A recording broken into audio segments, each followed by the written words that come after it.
Hello again everybody, welcome back to the channel. I hope you're well. I hope you're having a good weekend so far. Probably a better weekend than I have had so far, but we're going to give today a go. We'll see what happens. If you're not sure what I'm on about, for those of you not in our Discord server, both hands are currently bandaged up because I've been bitten by a dog. Not my dog, of course, he would never do that. Someone else's dog. So yeah, we're going to... I kind of wish we were flying an Airbus today, but we're not. We're flying a BA 146 out of lovely Ayers Rock. AU scenes, fantastic Payware airport scenery with the backdrop of Uluru behind us there. Sam, hello to you. Badger, good afternoon. Gavin, Ian, good evening. MPS, hello to you. Zato, welcome. Chris Packett, Carlito, and Jack. Howdy, folks. We've filled up Ayers Rock Airport. Very cool. Yeah, Ian says, hope your brother gave you a few gins for your pain. I know, it's yeah, it's one of those, yeah. Daniel, it does sound sore, and it is sore. It's one of those things. I'm on antibiotics now for the next week, and I've got to go to see a doctor tomorrow to make sure that my hands, well, the injuries, because 3 of them are penetrating wounds, aren't getting infected. And if they are, then I need to go to hospital for some surgery, apparently. Should be fun. The bad luck never stops for me. Hey, I take it off everyone else. That's because I suffer such bad luck, you guys get to suffer less. I suppose that's one way of looking at it. David A, good morning. Yeah, definitely not Chris, is it? But here we are. A bit of a double club hand today, so it's one of those things where I'm trying to see if I can kind of stream okay with it. But there we are, stand 1. Lovely Star Trek QantasFreight livery, and here are all of the folks flying along today. What a backdrop that is, hey? Chris Packett, no, unfortunately not. Yeah, unfortunately not. It's my brother's dog. He'd spent 2 hours completely okay with me while I'm in and out of the garden. My late mum's house, basically. Cause, obviously, you guys know she passed away about 2 months or so ago. We were clearing it up, doing some repairs and renovations and bits to it. I thought for the one day this month I've got chance, I'll go and help him. And they brought their dog along, which is like, weirdly enough, it's a Chow Chow, but they are as fluffy as they look. They're actually guard dogs for temples in China. I think that's where the breed's kind of derived from. And it's decided 2 hours into walking around it, fussing it, and everything else, walking back and forth with a load of gardening, that boarding requested. That it would decide that the garden is his, and I'm not allowed in it anymore. So the second I walk past him about 2 hours later, having passed him about 10 times, 20 times in that period of time, he decided to just go absolutely wild. Initially my left hand, and then where I've kind of pushed the dog away and backed off with my right hand, it's then thrashed out and got my right hand as well. Don't want the full crew know we're already on board. It's one of those things. Brother feels bad. But yeah. It's already happened, it's too late. Osprey Eurovision for living the dream today in the 737-800s. It's the first time seeing the scenery, to be honest, folks, live. AU Scene sent me a copy for today as well, because I actually didn't know that it existed, believe it or not. I put the link for it in the live stream description for you guys, I believe. If you wanted to purchase it, it's available via Contrail. The link is in the description for the live stream today. Yeah, what a unique, remarkable place to base your operations from, hey? Jetstar operate the route in real life on an A320. Couple of Osprey World cargo pilots. Good to see. Look at this. Awesome. Slight change of runway today as well. I think we initially said runway 31 is what we were going through today.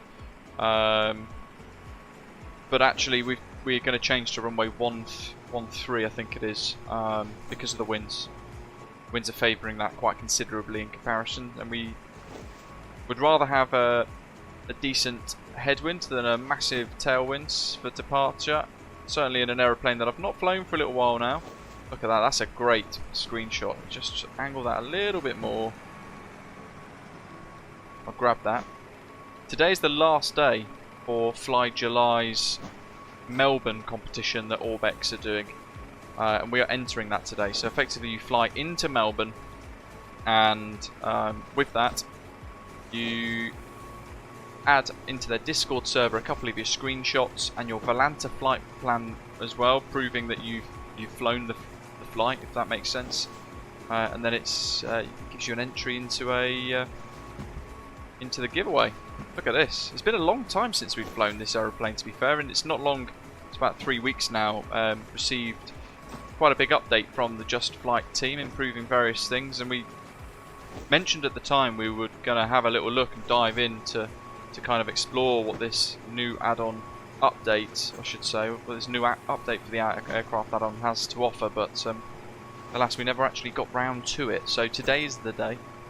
David saying his wife was attacked by a corgi, a friend's dog, a couple of years ago. Little dogs can be vicious, yeah. Well, yeah, little dogs especially. Certainly these little handbag dogs that people have.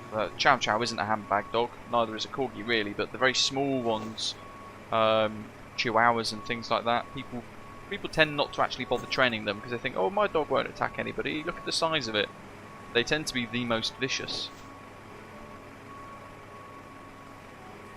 Alright, while the cargo is being loaded on to the aircraft today, we need to get ourselves re-familiarised with, well, the aeroplane, I guess. The BA 146-300s, very old school flight deck, hopefully having been zipping about in the Fokker F-28 recently, I might be able to pick up a few bits nice and smoothly, I think. Yeah, I love the old school flight deck of this. It's very, very cool. Honeycomb Bravo, I've got a custom profile set up for it. So with the BA 146, I've got the 4 throttles. Hoping I can operate them okay today because my hand is duff, proper wrecked. Weirdly enough, it will not load the flight plan EFB here. Neither did it allow me to import the sim brief weights, and it also didn't load in the route, so I've had to add the route in myself, but hey ho. Couple of options for the arrival into Melbourne, but we're going to work out what we want to do with it nearer the time. Initial climb of 10,000 feet and the runway heading is going to be 13, so let's have a look at the charts. Navigraph, as you can see, doesn't have any weather data. But if I put the METAR command into the live chat for you guys, we'll compare the times. I'm not sure how valid that weather report is going to be. Oh, there you go. Look, YAYE METAR unavailable because the airport is closed. On the VATSIM network, though, it's kind of generating a METAR for us anyway. Wind 090 at 6. All the 9s. Broken cloud 9,400 feet. 15 degrees Celsius. 5 degrees Celsius for the dew point QNH 1023. So with that, a couple of options. We got runway 13 or runway 31. If we were initially planning on 31, we're going to take off and then turn left to head towards Uluru and then back again, just to make it look really, really cool and have a good look at that for the first time ever in the sim. But we're going to take off on 13 because of the weather. So we'll taxi down the apron, Charlie, and then we're going to line up, backtrack down to 13 and take off. We'll look right as we take off as well, because that is where Uluru is. 126 degrees for runway heading. So we're going to set that initially, because we are, to begin with, going to be flying in heading mode. 1, 2, 3, 4, 5, 6. There we go. That's runway heading set. No departures at all either for this, so we're just going to kind of vector ourselves based on that's further than I thought. Based on the Ayers Rock VOR there, 117.1, which is what we got tuned in to VOR 1 or nav 1 at the moment on that dash on the glare shield. Is the scenery at Ayers Rock any good? It's really quite nice, yeah. It's a very basic airport, don't forget, because it's in the middle of the Northern Territory. A lot of nothing around. It's kind of more of a base of operations for trips to Ayers Rock, but this in conjunction with Alice Springs are lovely, lovely airports. Look at that. Really nice. Now if we had passengers, I would hope that a custom profile for this maybe would have them walking in and out, which would be quite cool.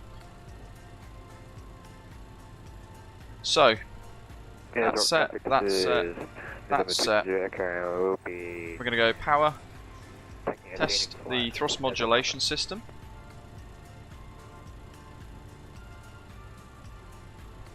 Jolly good.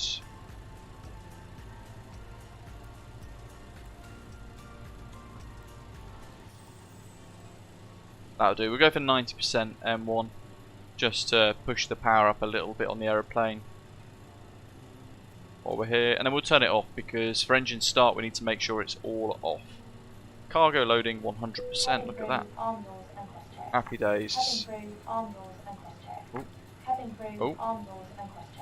Oh. Oh. Oh my god. Ah!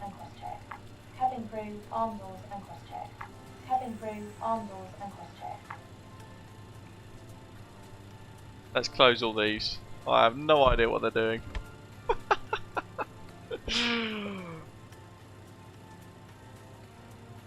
Right, where were we? That's completely thrown me off. APU, there we go. So left inner, I think, isn't it? This one.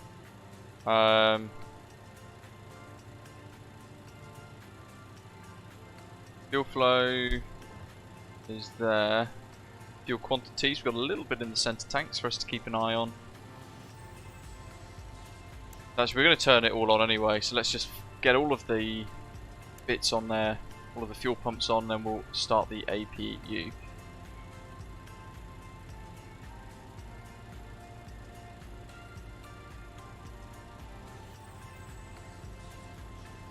David says got his new CPU issues sorted, just waiting now for his new GPU to arrive. Very exciting. Thirsty saying, sync mode will be your friend with 4 engines today. Rock, today, in fact, is the first time, the only time I've actually managed to set a keybind for sync mode. Engines. APU gen, green. Let's check on the displays. That's green. So external power off, back to the aircraft tab to remove that, chocks removed, and pushback prepare, GSX. Look, in fact, we don't need pushback here, do we? Because I think you just taxi out, although they're in the way. It's a lot of cones. GSX launcher. Let's see what it gives us for pushback. Alright, yeah, we don't need that. So let's just do ATL, exit, make them all vanish. Block time about 3 hours today. It should be dark there, yes, that's how real time works, but then we don't see anything, so that's why we are obviously not using that. So, anti-ice, all goes on. Let's pause the awesome music from Pullman. APU gen, it's galley shed, that's all set, they're all on. Engine pumps are off at the moment, all the indications up there are all good, set, packs are off. APU air on, forward bleed air from the APU for the engine starts. And ice detection on. Radio, is it 4321? I think it is, I can't remember now, I think it is. So, start master on, engine 4 start. Watching the N1 rise. There's road traffic, Qantas 7105, stand 1, engine start.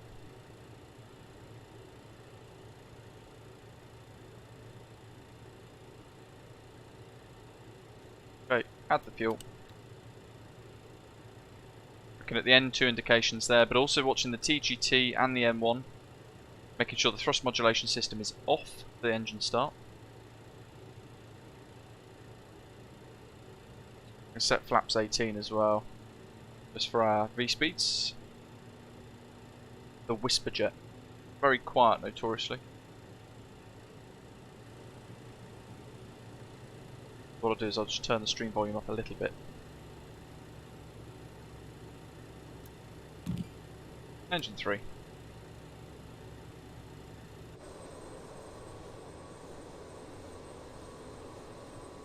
Oh, you know what I forgot? Beacon. Where is it? It's up here, isn't it? Beacon on. There we go. Fuel lever run. David, good afternoon. Welcome. David A saying Bravo is great, but setting up the different profiles can be tricky sometimes. Yeah, hopefully we've set up a good one for today.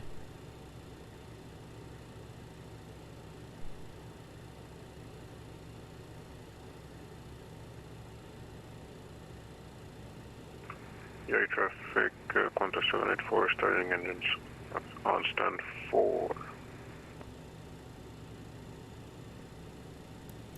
Engine 2 on.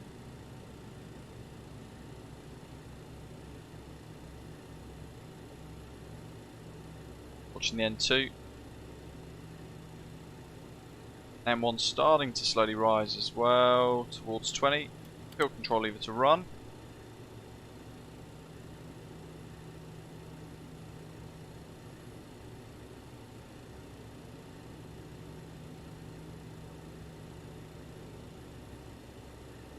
Fortunately, no custom views today because it's the cargo variant and it's a bit of a pain in the backside to set them. And I haven't had a chance, obviously, as well with me hand. So engine start 1.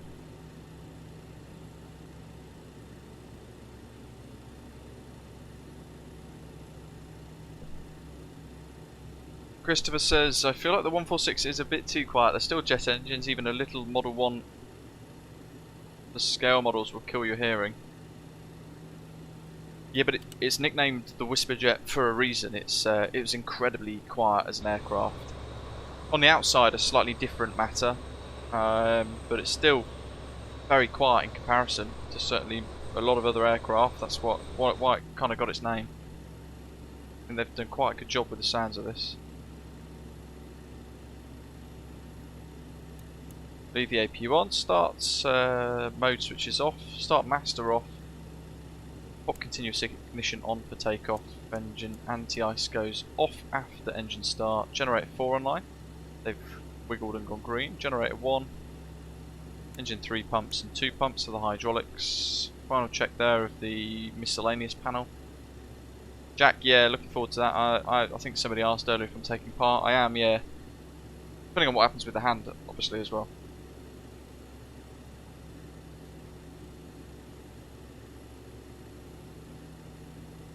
APU air, engine 2 air can stay on, packs can go on for now, we'll go cabin air to recirculation, ice detection is on, we might as well pop that on even though it's not really relevant for us. We'll pop the taxi lights on ready.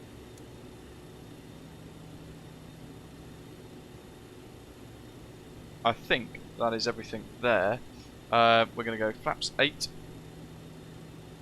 18 for takeoff. Ayers rock traffic. Just modulation system. So climb. Taxi Alpha. DGT 820. Charlie Delta for runway 13. Who's in the knock? Right, let's get them flight directors on as well. Yaw damper down here. Get that armed. Making sure all of that's set. Down here in the aircraft tab actually, I'm just going to click that button there for the centre of gravity.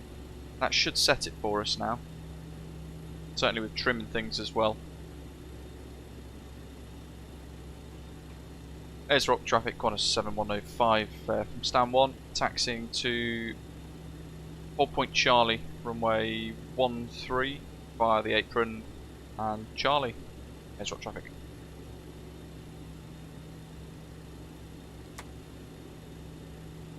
Just want to make sure we've wiggled the rudder pedals a little bit before we start to use the engines, start to roll. YAYE traffic, Qantas 784. Forward, thanks buddy.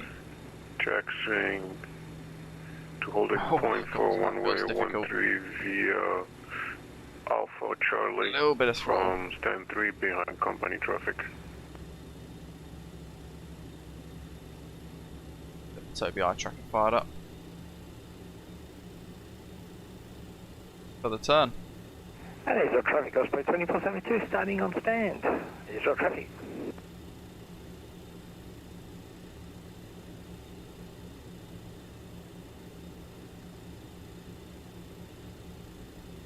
I think this is the first time flying this with the RTX 4090 as well, isn't it, folks? I'm not sure exactly. You'll probably remember better than I will. The cabin textures, or the flight deck textures look very nice. No, not a new sky today, Hallwood Paul, unfortunately for me. Probably a good thing. Not exactly certain how this is going to go for me today. And we'll idle 2 and 3 for the engines. Get rid of the clipboard as well. And that panel to give us a little bit more space and light. We're going to not arm any of those just yet. 137 is set, 1171 is set. That's good.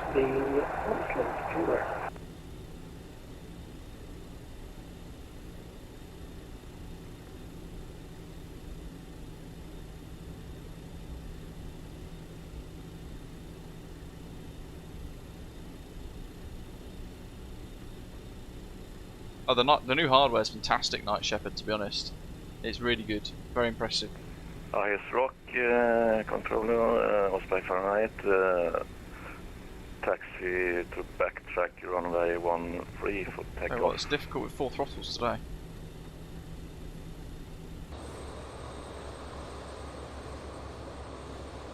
That scorched earth of the Northern Territories. Very cool.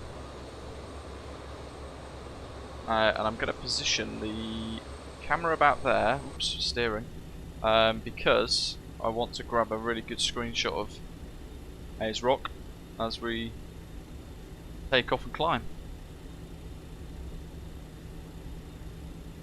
Currently got HSI setting to nav mode instead of RNAV mode, so we'll flick that up to RNAV once we get on our heading for our departure today.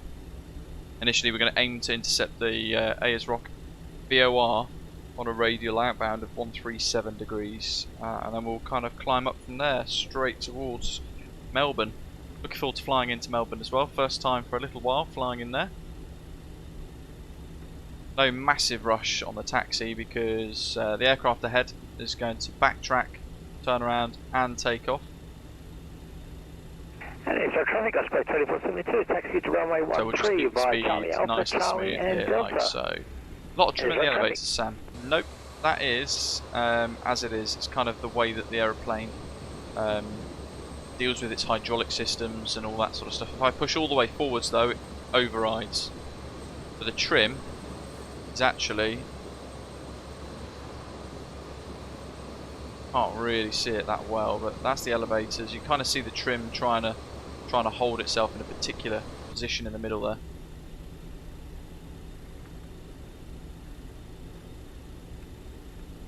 Delta's too short for us, so at this here,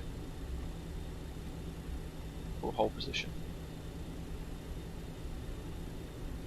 Zurich traffic, 107-105 is holding at Charlie.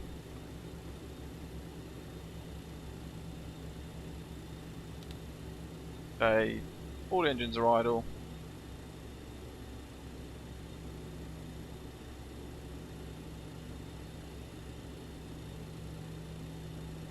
Yes, Night Shepherd got the new Melbourne Orbex. We previewed it live. We're the only channel to preview it live actually when it was released.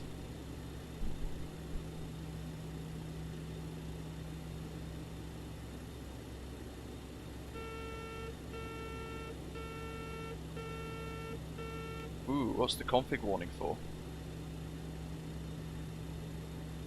You know what it'll be, park brake. So I'm just gonna turn the park brake off for a mo. Config check, good. Yeah. That'll do.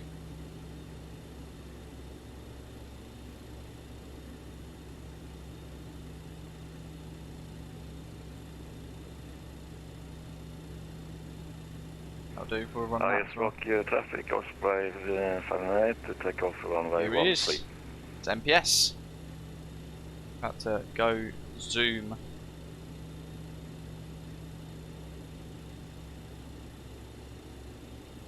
Alex Aviation, very nice. As we said earlier, this is actually a call sign that's used by QantasFreight or Star Track from Alice Springs to Melbourne, but that's about 30 minutes to the east. We have taken the opportunity to use that call sign anyway. Is this a screenshot?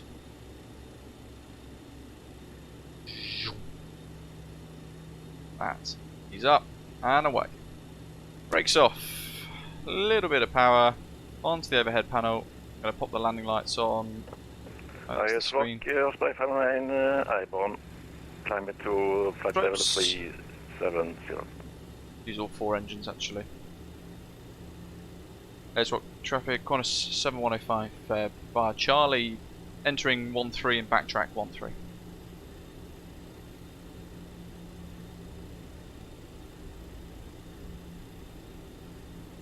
Okay, so we've got trim sets. Aileron and rudder trim are shown neutral at the moment. Oop, yeah, let's get the transponder on. TARA. Approach path's clear. 3 hours, Paul.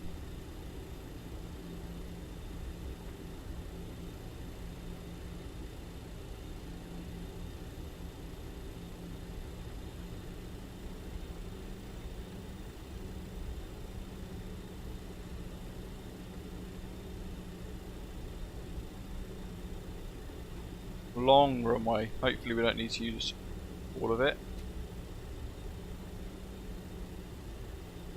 Make sure that's all set.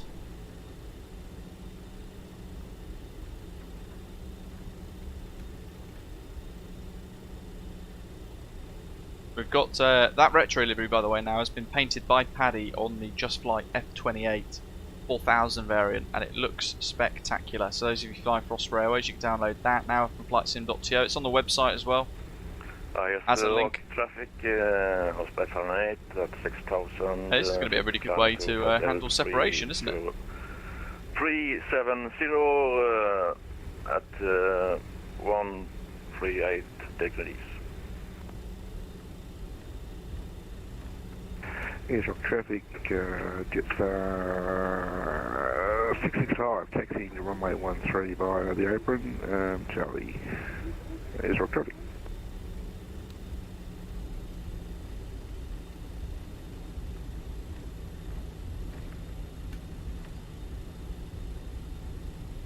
Hoping there's a windsock down here actually, because I forgot to look at the one down the bottom. There it is, a yellow or white windsock in fact.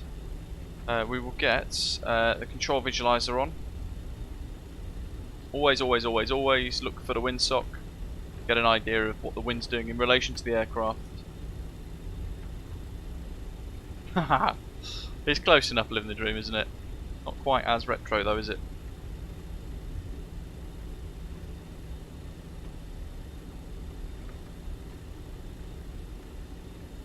Okie dokie.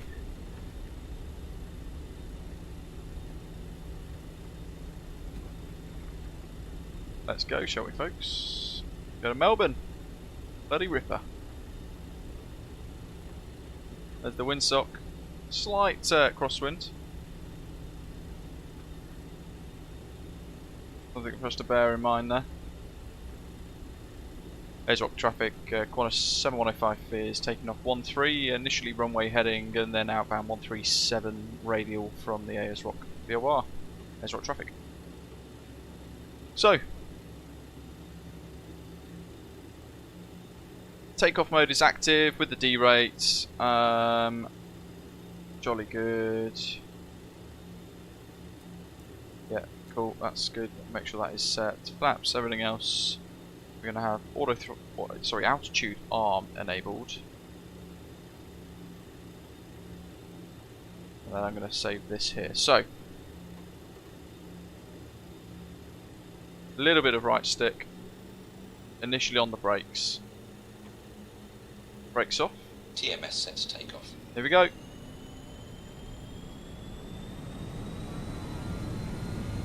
Power set, flex achieved.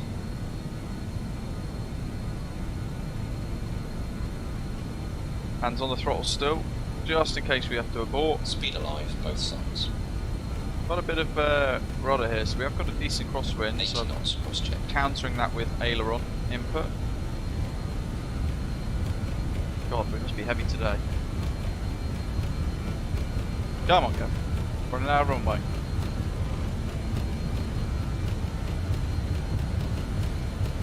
Here we go. Jeez. V1. YAYE traffic, Qantas 784 backlooking runway 13. V2. Woo! YAYE traffic. Positive rate, go up. YAYE traffic, okay, My 113, goodness, we're heavy taking today. over runway 13. What are they doing to us?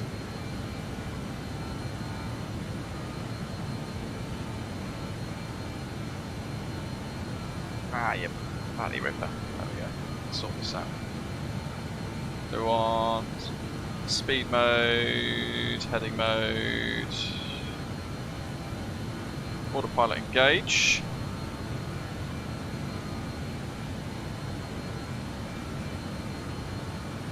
I'm going to go to VL mode. No, hold on. Is it VL mode? No, it's VL mode. It's big. Glide slope. And I'm heading.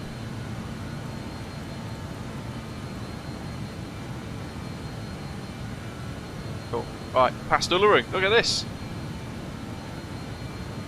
Let's start to accelerate now as well. So we're going to revert to, is it pitch mode? I forget. Oh, LNAV, isn't it? There we go. No, it's not. Oh, what a train wreck this is becoming.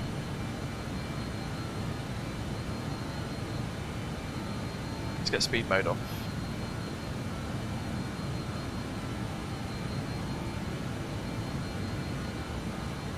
TGT 820.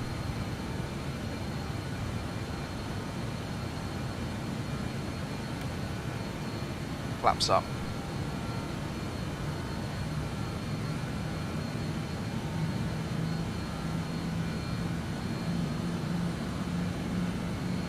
With that, there we go, there's Ayers rock.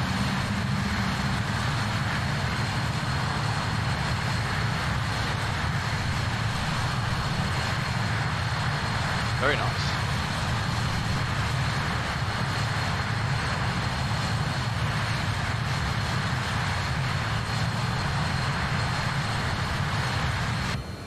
If we can see it from the outside of the flight deck. Woo. Yes. Looking good. 4-5. Further climb. So 820. That's set. They're off. When do I press sync mode? That's the bit I'm going to forget, I think. So we've got heading mode active. We're going to flick that across to RNAV mode now, which now gives us LNAV. There we go. That's going to allow us to now go... Actually, hold on. Direct, Irene, execute. Whew, that was close. Because we have vectors from Ayers Rocks VOR. And actually we'll keep the climb coming now a little further, all the way up to 350, which is also the ceiling of this aeroplane. So we're going to see how that handles being the absolute limit of the aircraft. We'll continue in speed mode for a little while. There we go. Noisy from the outside.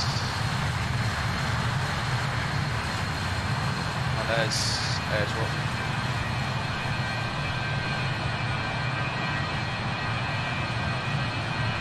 Very nice. First time seeing that live, and full stop on the sim. Never really explored it too much either.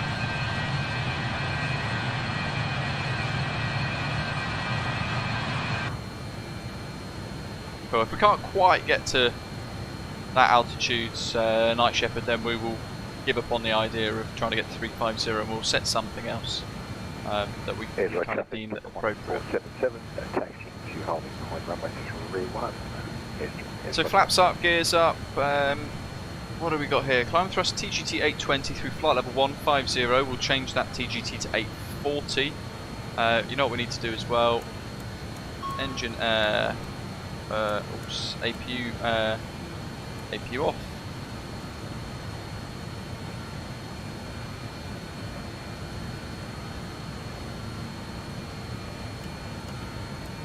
Runway turn off, landing lights off.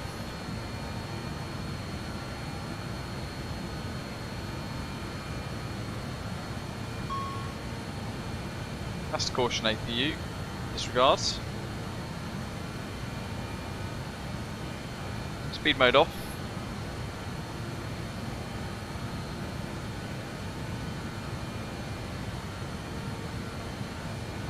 Just going to drop the nose a little bit here. Allow the aeroplane to accelerate a bit again. Through transition, we'll go back to standard pressure now. 1013.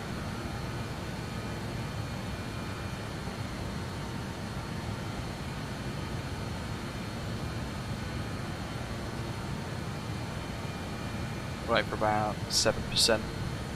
Should help us gradually accelerate away there. So here we go.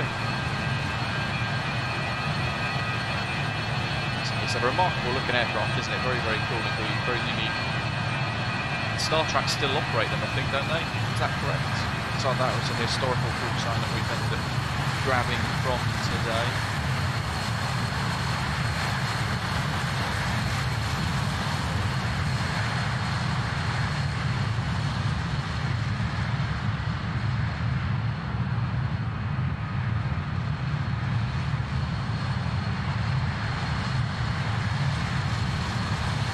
Ah, perfect. Nice, so there we go. They do still operate them. Very cool.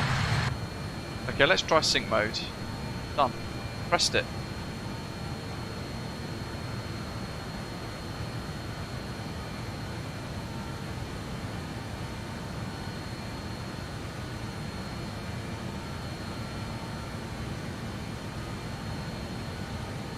Fiddling with the trim a little bit here just to try and get the aeroplane to accelerate a bit more.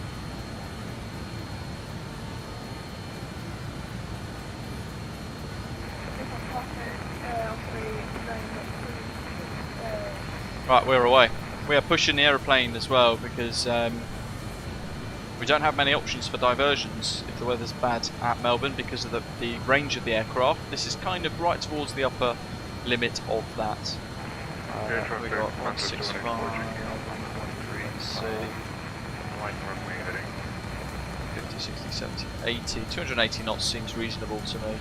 So as we just get to that, we will now go to speed modes.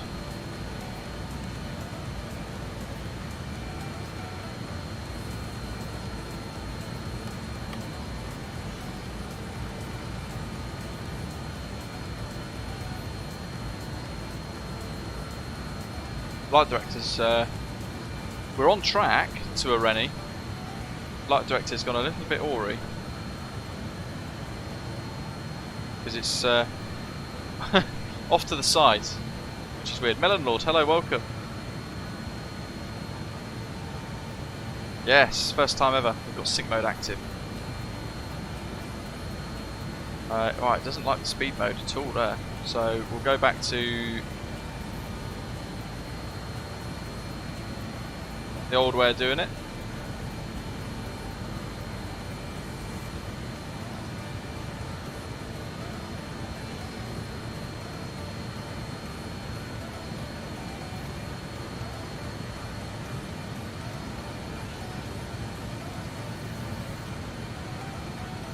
We'll just use trim. Sam said he's had that problem with the flight director in the Concorde as well. Interesting. It's just to turn it off, to be honest. Actually, how much off drift are we going here? Oh look, it's not having it.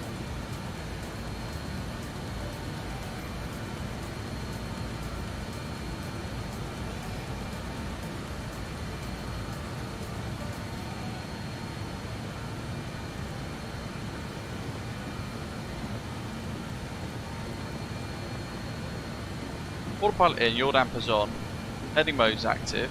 Come on, why are you doing this to me?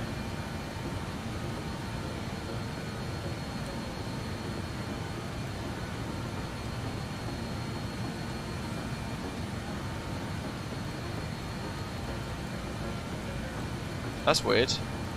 Is it sync mode? Yeah, it's sync mode that's done that, folks. That shouldn't happen, should they? Should it? Surely. It completely knocked off heading mode and LNAV. Pilot Alex saying sync mode suspends navigation and any speed mode you have engaged. So why do we have to enter speed mode then? That doesn't make any sense to me now.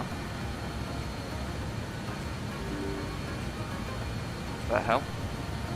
Why is HP Smart trying to load? Right, we've untoggled sync mode now. Let's go back to LNAV.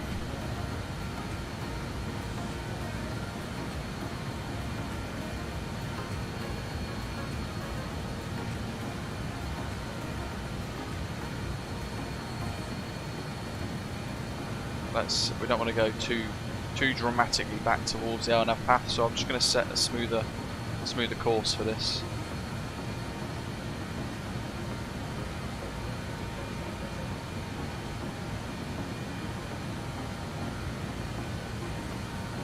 Senate tanks are empty, so I'll pop that shut.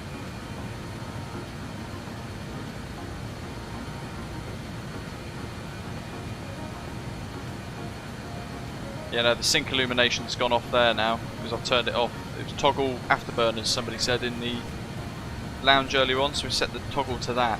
Yeah, it doesn't really make any sense then. Why does sync mode deactivate it then? Because if you deactivate all your navigation, you can't fly with sync mode on, surely.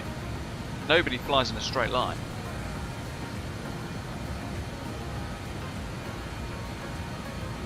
Engine sync and sync mode are the same thing, right? So I've always just clicked that, not the actual toggle from the manual, the keybind. So I've today, as a different thing, I've set the keybind. LNAV, not a left turn, literally back on the righty path. There we go. She's got it. Decimating my rate of flight there. Yeah, it's the afterburner toggle, Night Shepherd. I've never used it either, but I've always used just the sync control there instead.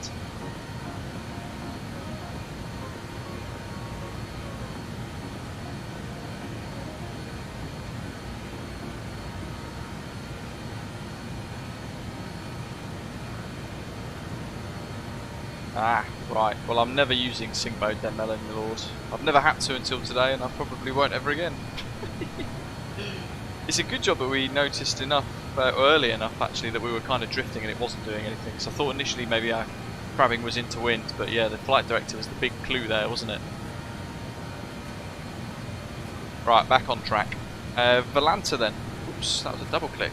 My club hand. Take my strong hand. What have we got here?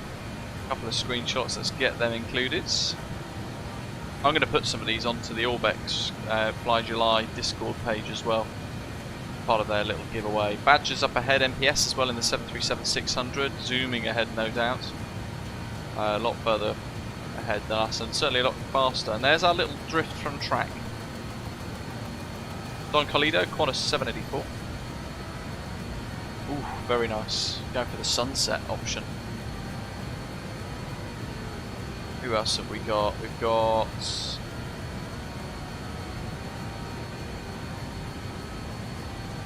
Graham Osprey 596 Bravo in the 737-800. Eurovision special livery. The Australian flag.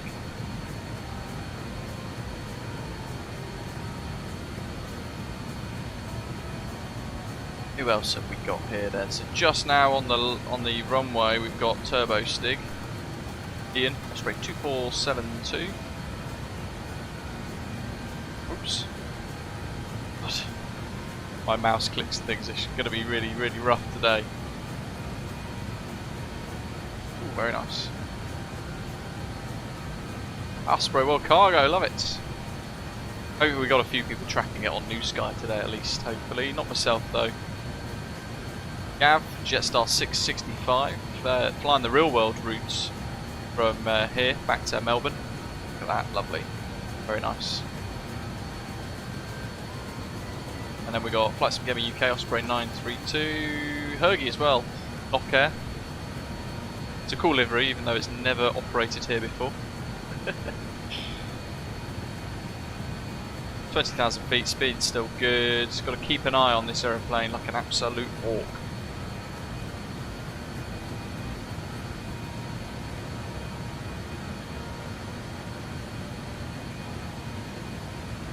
That's us for today.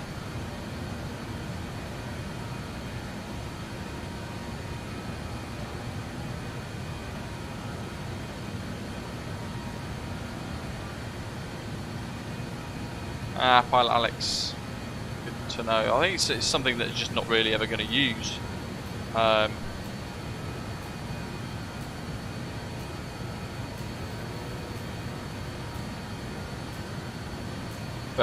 now we've tried it, we know its kind of pitfalls, if you like, as well. Got a bit of cloud around us here too. Look at this. What an incredible landscape. That's stunning. RTX 4090 really making this area pop. Wow.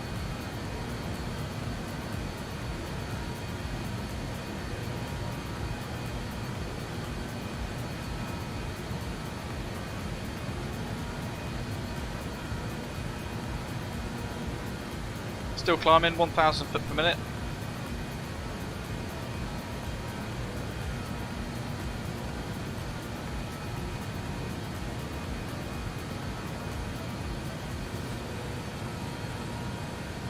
Yeah, I find that that's pretty much how I fly the 146 Melon, to be honest. I just literally use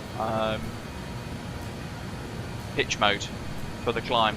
I just use pitch usually. I'm trying airspeed mode today though. Works quite nicely it seems. But just keeping an eye on our climb rate though.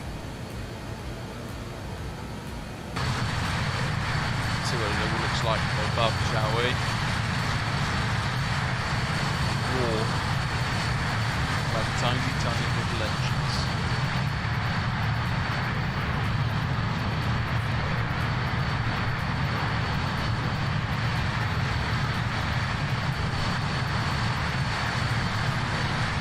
I don't think I've got quite a good balance there. Let's make sure we're right on the aeroplane's nose properly.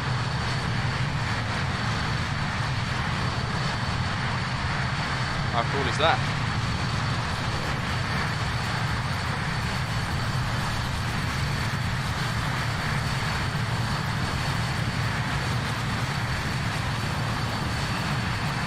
Incredible views. Kind of wish I was in a passenger aircraft though now, at least with the wing views for us to kind of grab and enjoy. Sit back and relax with a bit of a wing view.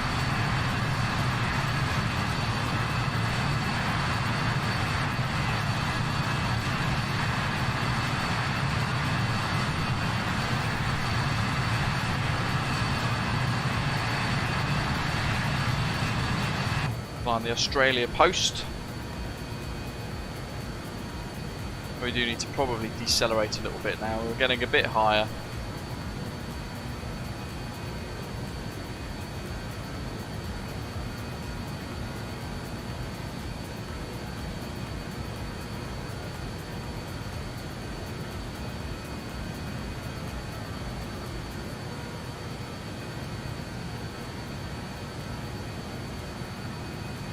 $33 miles to a Bevy, I think it is the waypoint. Rennie, sorry. There's the Fly July giveaway thing ending today. MPS Gaming. How to enter: 1. Fly into Melbourne International Airport for Microsoft Flight Simulator. 2. I thought 2, the Blackwing, was an optional one. Fly the Blackwing 635 retractable gear and retract flight with Volanta. Post your MML and Blackwing Volanta screenshot. I thought the Blackwing was an extra bonus. It was like if you flew in with that, you got an extra entry.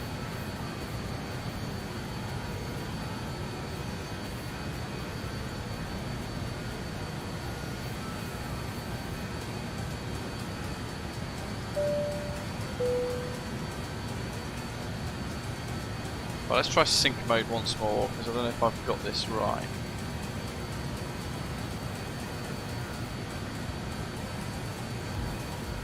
So we've got about 1,000 foot per minute. That's what we kind of want to hold, isn't it? So we're going to trim for that.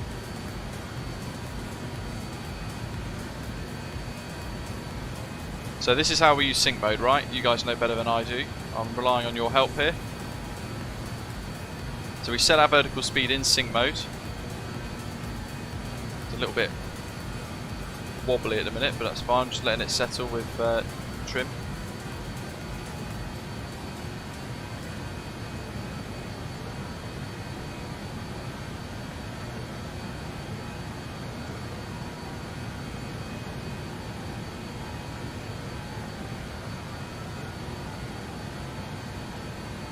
Goes all the way up now. There's no middle ground. It's like 1,000-ish all the way through to like 2,000 foot per minute vertical speed. But look how quickly it loses the not really that helpful at all as a feature, I don't think. I don't know. You guys seem to think it is though. Right, and then we go vertical speed mode, sync mode off. Look at that. Boom. Messy. Yeah. Not a feature I think I'll use much of. I've never used it on this up to this point. Probably won't again. I'd rather have my LNAV actually accurate.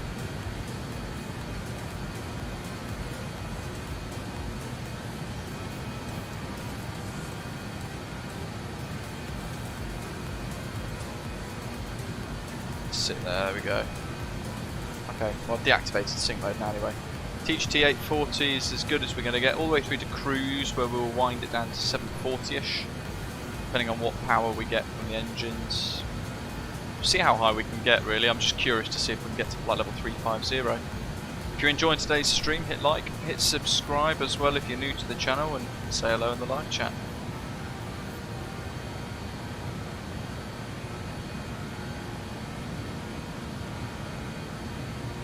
I wonder if we've maybe missed something else.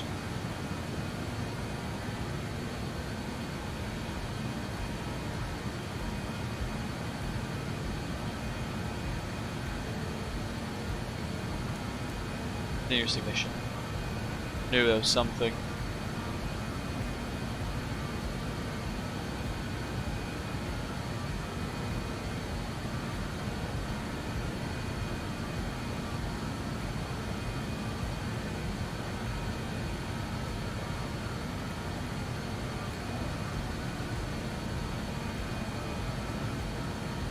It doesn't sound too dissimilar, Melon, to, correct me if I'm wrong, to previously when I've flown it, I'll just kind of use the pitch mode to set a vertical speed, and then I just press VS, and then I've got the engines in sync mode anyways. It doesn't do anything different to that, does it?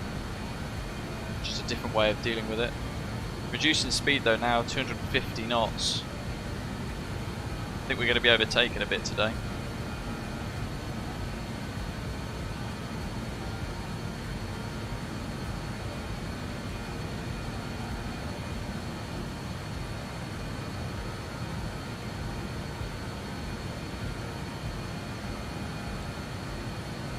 Going to bring our rate of climb down a little bit. We'll go for 500, 600 foot per minute now, just to try and keep our speed up as well in the climb as best as we can. Not necessarily going to chase the exact target of the speed bug, but just keep an eye. We're at 250 knots at the moment, or Mach decimal 65, 66, 67, Mach decimal 67.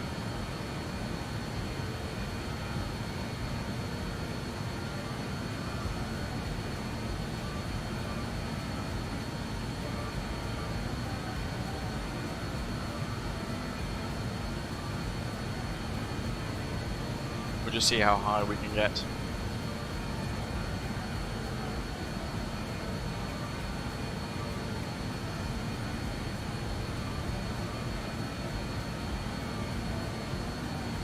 Oh yeah, the sync mode there on the TMS is just syncing these together.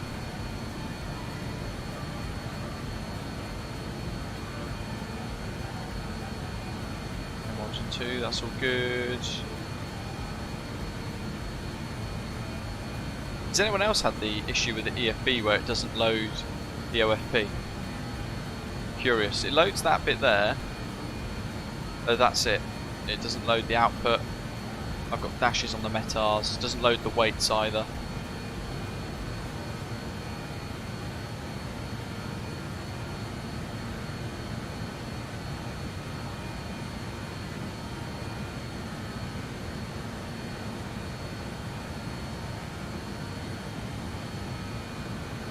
Yeah, I mean they can't say to enter the competition MPS that you can only fly one specific aircraft, because then, you know, there'll probably be like 10 people with the Blackwing that will then be able to enter, not thousands of people that want to take part.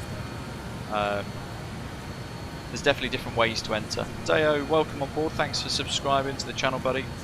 Great to have you here with us today.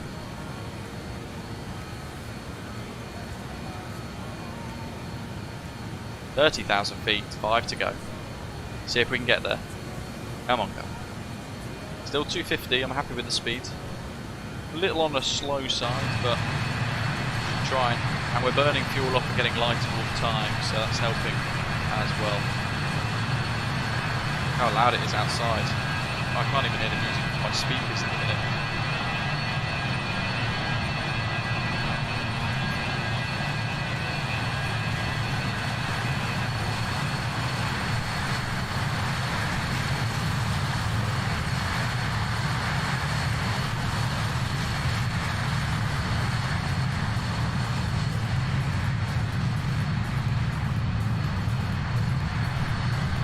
Yeah, Mel, I think that's correct, Melon, yeah. I think the third was put a screenshot of your Volanta route in there as well. File Alex, well, we'll give it a go. We'll see how, basically, as I said a minute ago, and about a few minutes ago, we'll just see how far we get.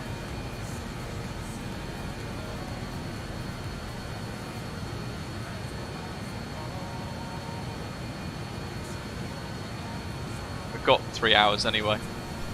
Well, 2.5.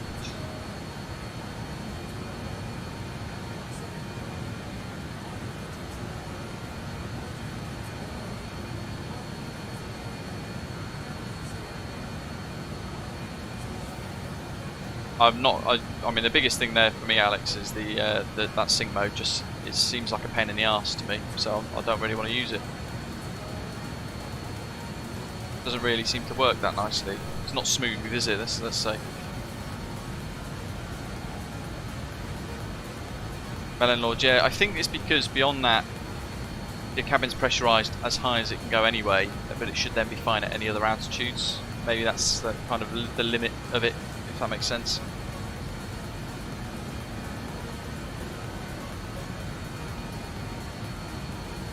Alright, so BNE's coming down anyway. Our speeds are okay, to be fair, look. Well, I mean, we're pushing the aeroplane quite a bit. We're only losing a little bit of speed. We're still climbing 600 foot per minute. 3 to go almost. Speed is just slowly bleeding away, so I might change it in a minute to 300 foot per minute rate of climb.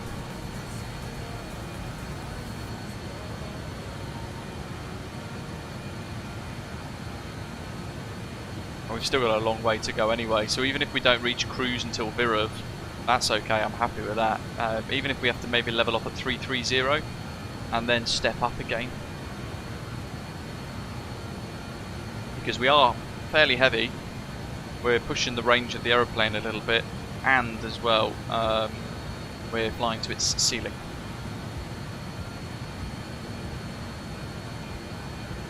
Oh, for a Gav, that's not good. Massive sim freeze as he started rotation. Do you know what caused it? What was the trigger?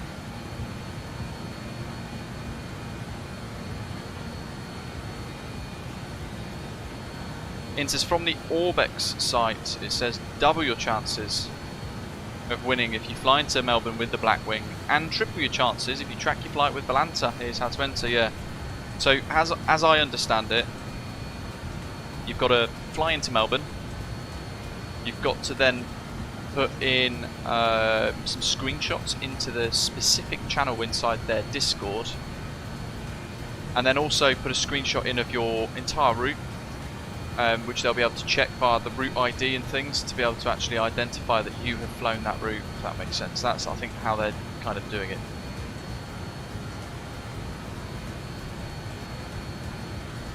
And hey, we've got a really good route today, haven't we? So I reckon we'll do 330 for a bit. We'll level off there just to help the aeroplane pick a little bit of speed up, burn a little bit of fuel away, and then we can step up another 2,000 feet. I think that seems like the smart move.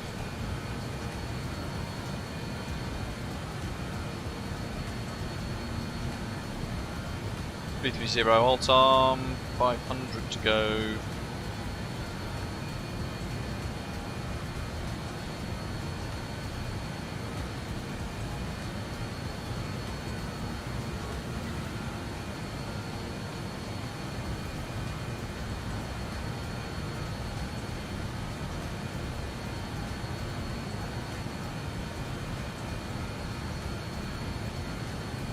I mean, Mach Decimal 7. It's a slow aeroplane, isn't it? We're definitely going to be overtaken by all the A320s and the 737s flying around us.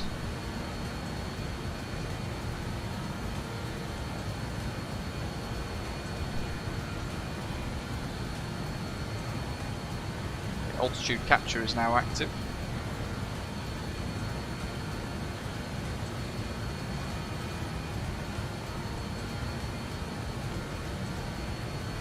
Bernice, you have to set up inside inside Volante. You have to set up the aircraft. Sorry, the actual what do you call it? My goodness. You have to set up the path, file path. There we go. So that the Volante can read any screenshots you take during a flight, and then it just depends on how you take screenshots to get them to save into that folder, really, for it to identify. For me, it's the Xbox gaming app, or the overlay. Windows and G, it opens that overlay up when I press the little camera button, and it will save straight into that folder for me. And then as I'm flying along and Volante's tracking the route, it's recognising the screenshots I'm taking, and then in Volante I can just pop them in. This is possibly the highest we've ever flown in the 146, and yeah, Northern Territory is looking fantastic. Absolutely, Melon Lord. Yeah, it's nice to have options of aeroplanes that are actually fairly hands-on and keep you busy as well. Yeah, the F-28 that JustFlight just released, that is such a handful to fly for one person, but it's immersive, it's challenging, it's busy, and it feels a little rewarding once you get it down at the other end in one piece.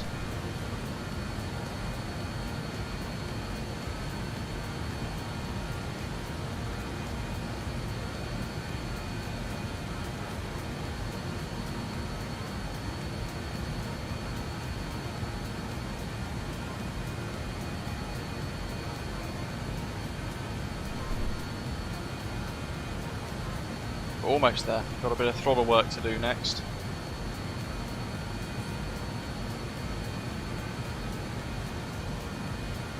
Yeah, exactly. Literally, you can't leave the seat, Melon Lord. Yeah. Yeah, that level of busy.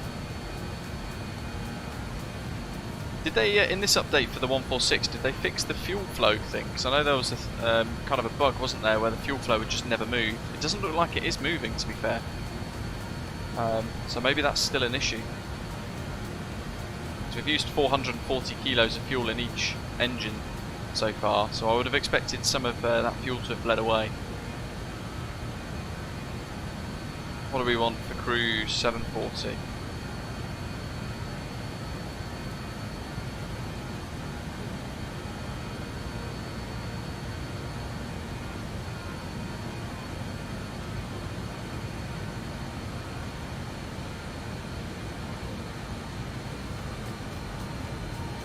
Let it stabilise, work itself out.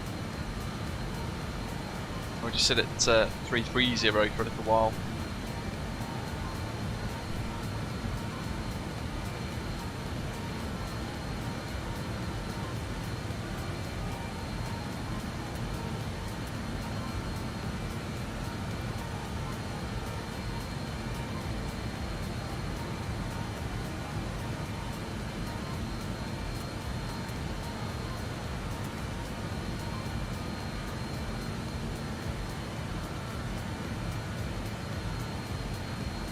Speed's quite nice at 740 actually here. For the step up, we'll go back to 840 for TGT. Push the engines back up a little bit, get more power out of it.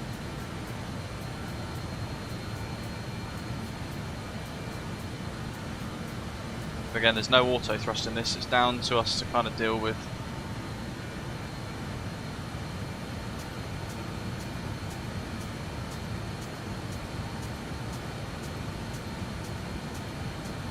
Jacob, welcome. Yeah, weather radar's still not working. Airport, I think the map one does, doesn't it? I think. It'll just locate that one. There we go. It just locates nearby airports, displays them in a radius for you.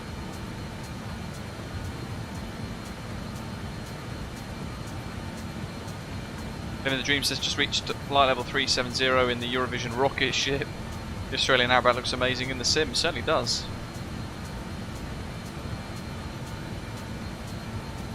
I reckon we need to drop the TGT a little bit more.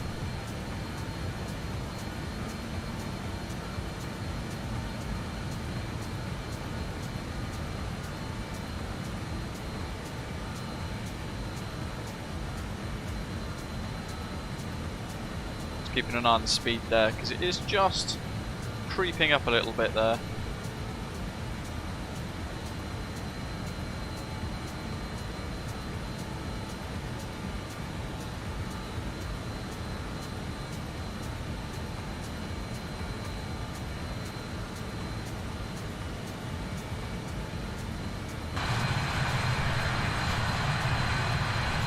Level, as good as we're going to get.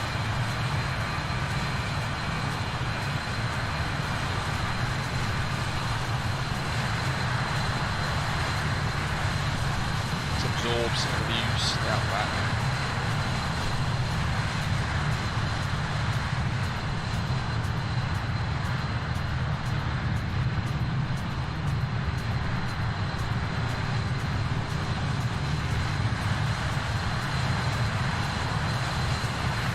Yeah, I've noticed it does quite well. I think every time we've flown this pilot, Alex. But it's interesting because I've got my notes from a 146 pilot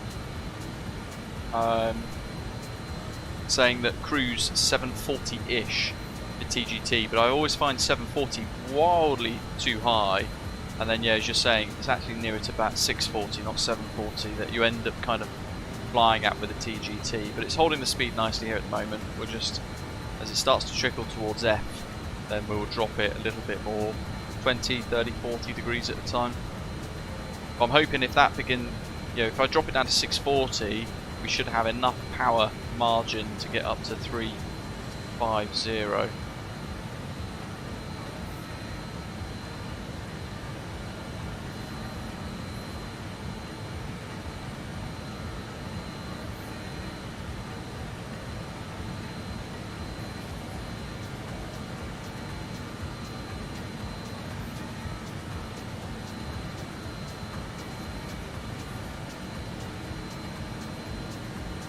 It's good dusting off, an aeroplane like this.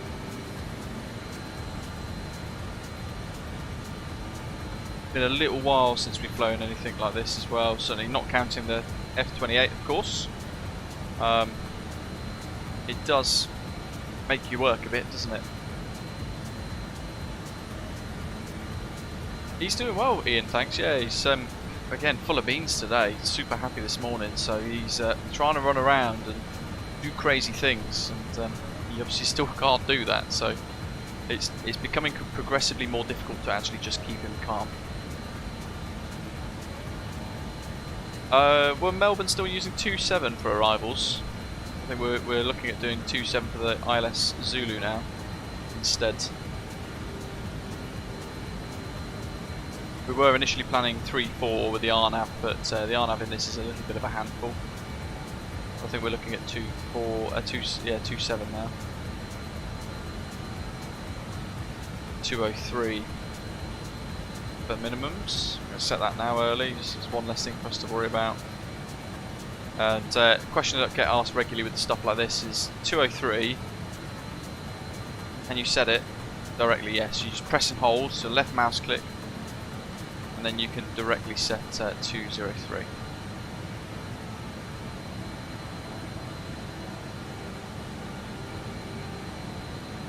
And then that little display there gives you the nearest figure for it, basically. Wondering?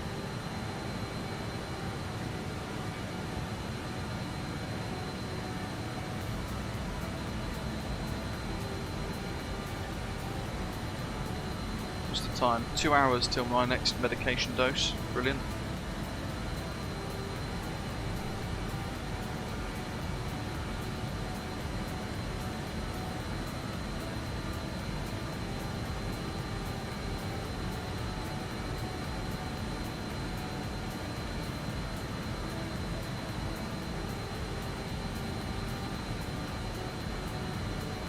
Power's pretty high still, isn't it?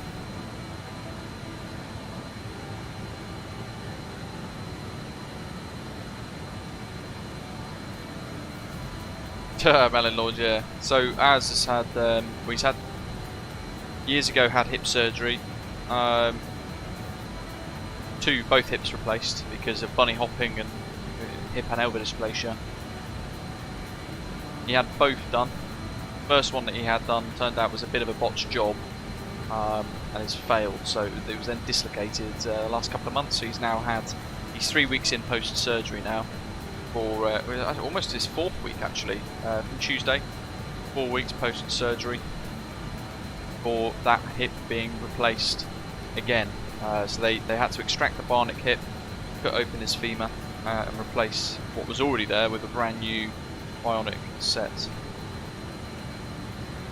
He's been through it. Sent the picture, Badger, and yeah, I think I got. Are you joking? You're winding me up. He's 8 in September, Melon. 8 in September. He's had them in since he was. His first one was in when he was 1.5. Obviously, they're meant to last his entire life.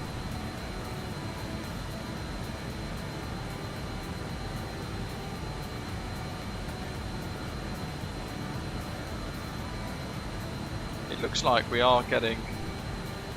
Yeah, look, it looks like we are getting fuel burn here on the gauges, which is good. There's our cabin pressurization though. That's looking set well as well. Actually, that's looking set really well. I'll take it. It's probably as good as we'll get. Ian, hello to you. Captain Sausage Fingers, how dare you? I'm looking forward to getting them off, to be fair, because I can't even, at the minute, can't even wash my hands or anything. Can't get them wet. The one in the centre of my palm, actually, is the one that's hurting the most, so I'm worried that, I'm hoping isn't infected. My right hand might have caught the tendon from my thumb, so that's a little sore. Deep penetrating bite, so I'm hoping it's nothing serious.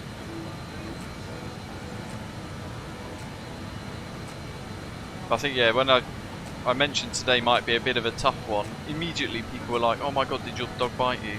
And he would never do that sort of thing. Someone else's dog.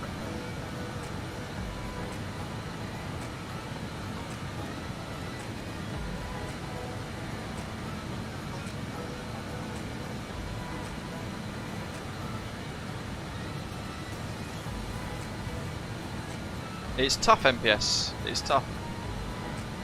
I'm not gonna lie. Throttle control with a hand that's bandaged into a straight line is it's quite difficult. Takeoff was interesting as well, but we managed it.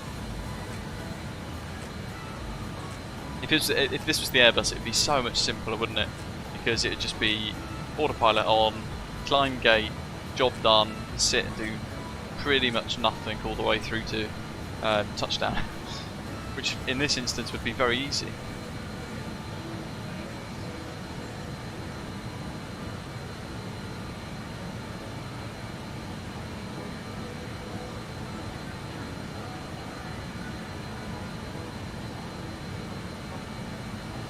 So when Simbrief generated the flight plan for this, it wanted our alternate to be Adelaide, which is another few hundred nautical miles away, but what that then actually meant was that it was beyond our maximum range for the BA146.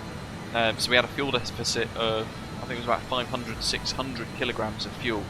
So we would have ended up running out of fuel before diverting and actually making it to Adelaide if we had to divert for whatever reason.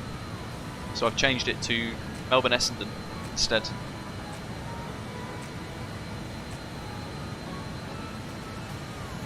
So this is our next waypoint, Viruv. Now we are on the Tango 21 airway to Carts and then the Lek NDB Lee Creek 287 for that frequency.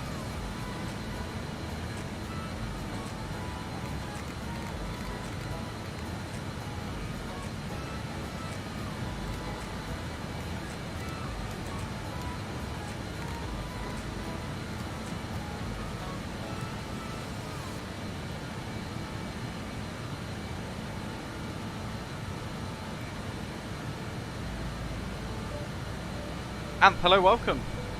I can't remember who it was, to be fair. Was it last week? I think somebody gifted memberships, and I think it activated it on yours. So you ended up awarded one for the month.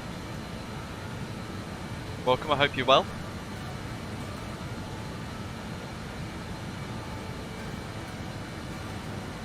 Melanord says, "I've had it suggest Gold Coast as the alternate to Sydney on a flight to the Gold Coast from Sydney." Yeah, that's madness, isn't it?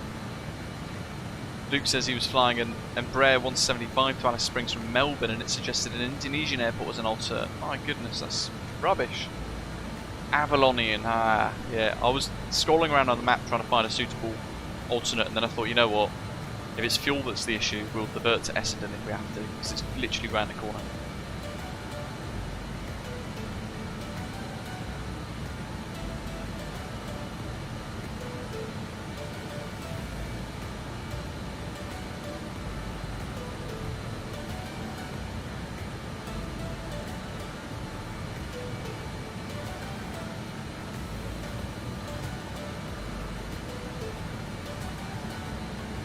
Josh, welcome. Yeah, good afternoon, thank you. And Jan, hello, hope you're well. Hope you guys enjoying seeing us back in the 146 for a little while, because we've not used it for a little while. Saw, Jan. Yeah, definitely saw.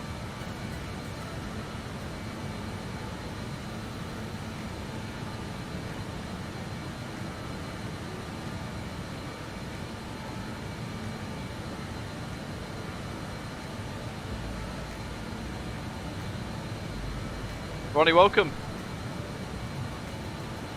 For an F-28 to do NDBs and ADFs, must you be up in the air to get a signal? I tried on the ground and nothing happened.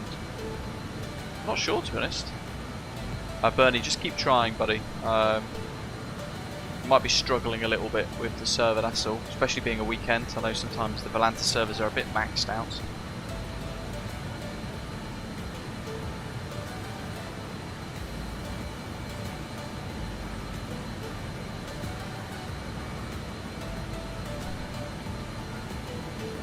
Yeah, the problem is, Melanord, with SimBrief is for years and years and years and years, bad data has bred bad data. Navigraph have obviously purchased the website. They're trying to inject much more accurate stuff into it with flight planning and all that sort of thing, diversions, alternates, etc. But for years, people have been putting all sorts of gump into SimBrief and generating pretty bad routes.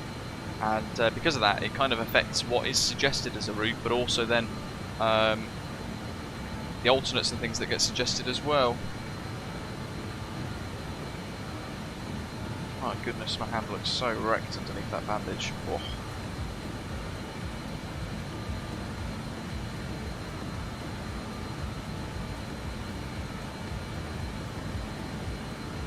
Right.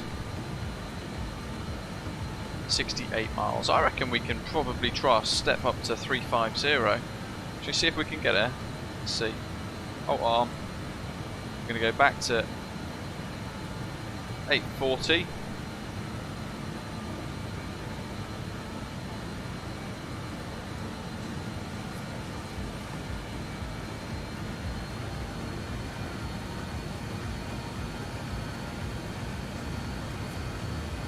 And we'll begin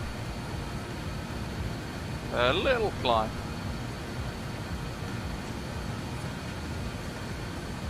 Keeping an eye on our speed as we begin to climb up as well. Make sure we don't exceed. We'll end up overspeeding or pitch up too much and end up decelerating far too quickly. Losing all that energy on the wings. Taking our time. Yeah, I haven't quite worked out the ADF in the F28 yet, to be honest. Ronnie, find it a little confusing. My landlord saying the ADF in the F28 is kind of weird. I tend to agree. Not 100% certain how it works. Jorklin says, I remember the default sim brief route for Hong Kong to London was over the US. Jeez. Is that via LAX? My goodness. That's ridiculous. That's a really bad route, isn't it? Again, yeah, if we put in bad data for years and years, then it just spews out bad data. But Navigraph have made massive improvements to it, haven't they? Since they purchased it, was it last year, early last year roughly? They've been doing some good stuff with SimBrief. Really good stuff with SimBrief.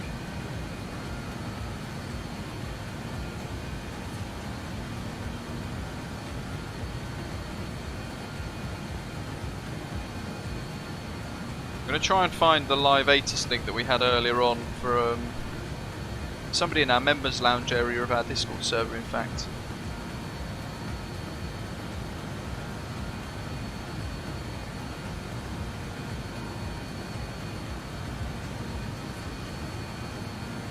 Hectastic.org. 1 to go.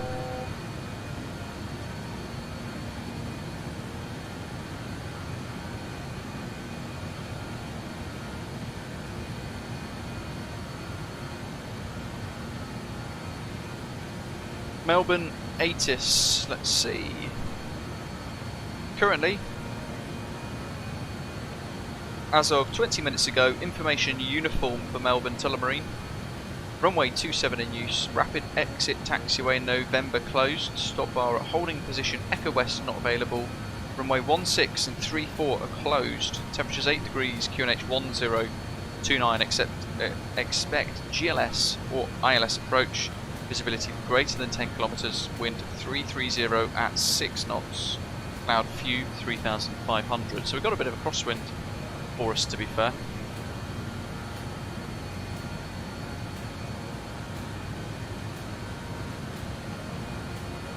Yeah, it should receive it on the ground, as Tony's saying, but I've tuned a couple of NDVs into the F28. Expecting to see that kind of frequency band or the signal band kind of wiggle a little bit to show the signal strength, or at least pick it up, and it didn't even pick up the one at the airport. So I really don't understand it, to be honest. Massive simulations, welcome. I will do. Look at that, we've made it. Flight level 350 in the VAE 146. Love it. Bloody ripper.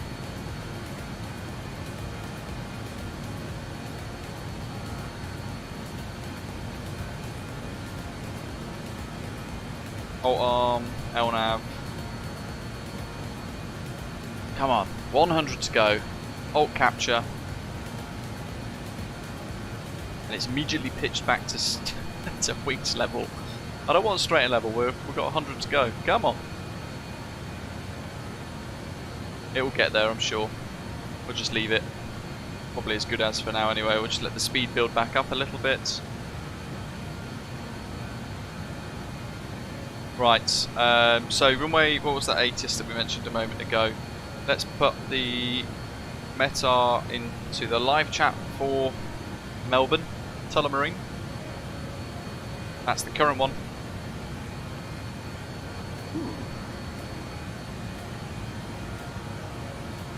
That's different. 1200Z. Well, the real ATIS wind is 330 at 6.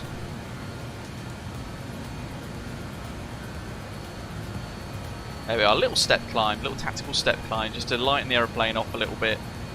We've made it max 70, where we're going to be popping for a little while. Right, what do we want? We want ILS Zulu 27 via Visas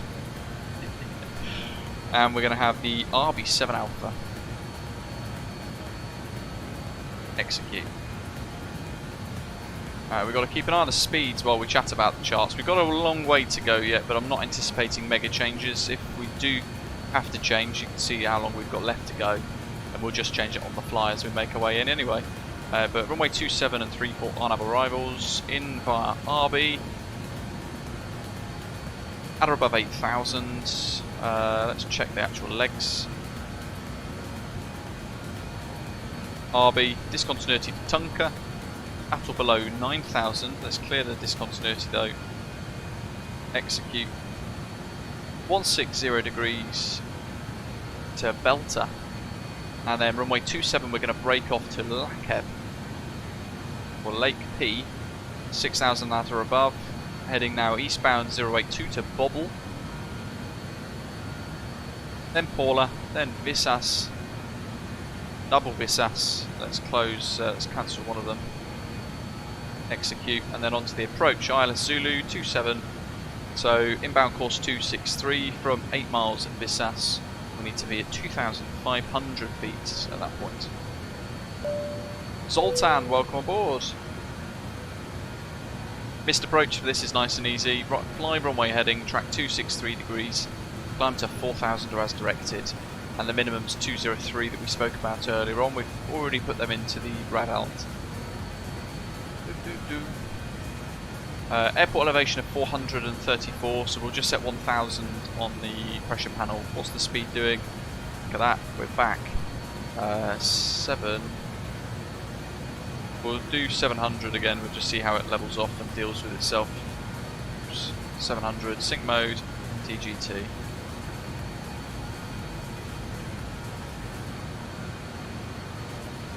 So telling us to drop the throttles a bit.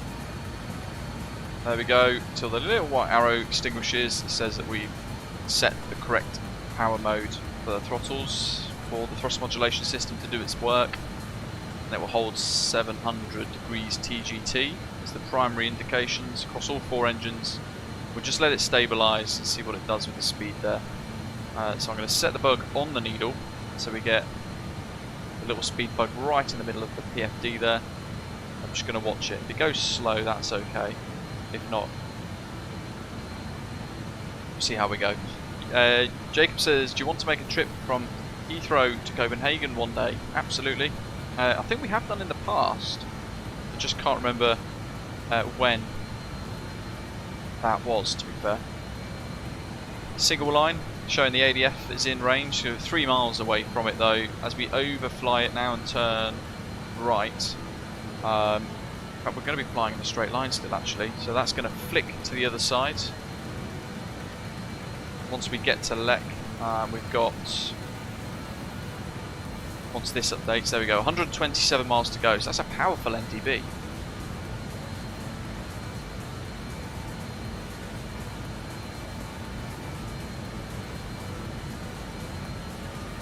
There's no VORs at Melbourne from what I can find, at least initially. Just digging around on the charts at the moment though to see if there's any.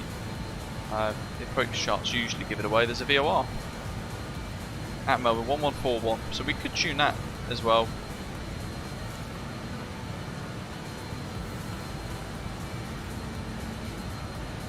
We'll pop that active. Speed's looking okay actually, it's 700 degrees TGT. It's holding just nicely.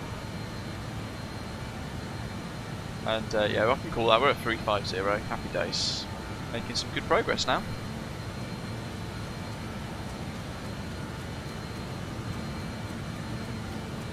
It just needed that little step climb just to help it.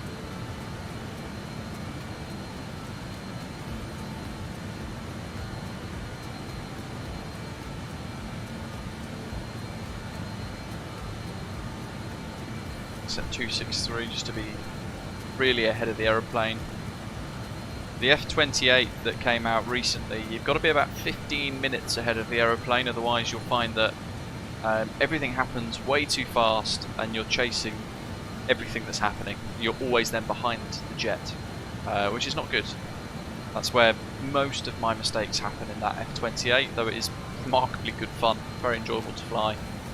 This is not too dissimilar. You've got to be about 10-12 minutes ahead of the jet to stay ahead of it, otherwise it does again run away from you and things start to compound and we get problems. Should we see if we're about to be overtaken by anybody? Let's whizzle back and have a look. Check our 6. Wonderful terrain around us. Most people are going to be behind, I think, and above, so let's have a look. Okay. There's some contrails in the distance. We might get overtaken there, but otherwise...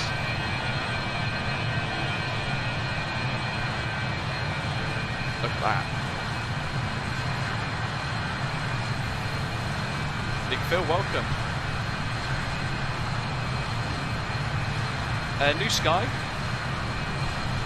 Not really, you can ask for one if you want. I mean, a lot of the time, even on New Sky, if you're flying scheduled services, you might not even ever use your kind of personal call sign if you like.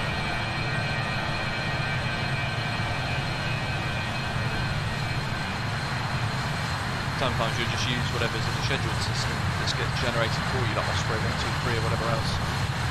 Some of the personal call signs that people have also kind of clash with the scheduled services, but there's very little we can do about that.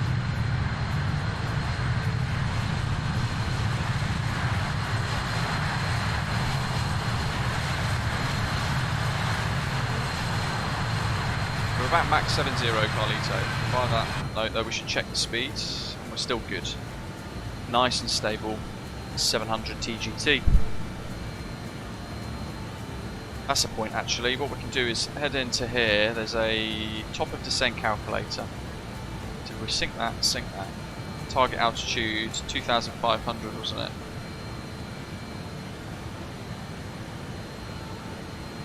V-degrees, so it's 102.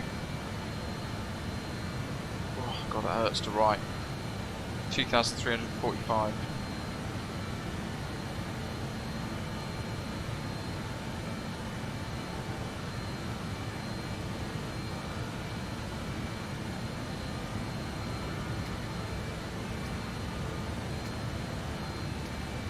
Thomas saw. We're getting through it though. Absolute trooper. It's because it's loud, Big Phil. Fortunately.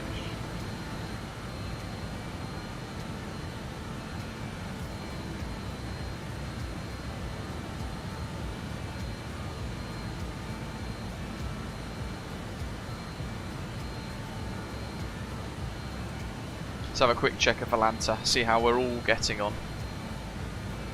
So quite a few screenshots already, maximising them nice views. We'll see what other folk have got so far as well. So MPS is all the way up in front, no screenshots though. Badger as well, Osprey 919 Charlie and the 737. Osprey World Cargo. Then ourselves, followed by Don Carlito. We're doing Mach decimal 7.3 actually, Carlito, to answer your question exactly. Still got the one screenshot. Graham Osprey 569 Bravo. Airborne, look at that yellow offset against the baked scorched red below.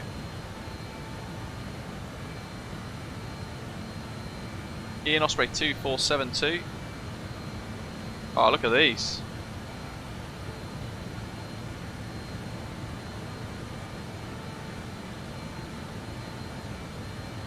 Oh, that's a great one. You've got to enter these into the Fly July thing, Ian. At least maybe 2 or 3 of them. The orange is insane, isn't it? That baked earth. Really powerful. Great screenshots. Gav as well, he's unfroze, which is good. Which means he's away. That Jetstar. Very, very nice. And then Qantas 477. Bernard's airborne. Through a Rennie. Hergy as well, there he is, knock 113.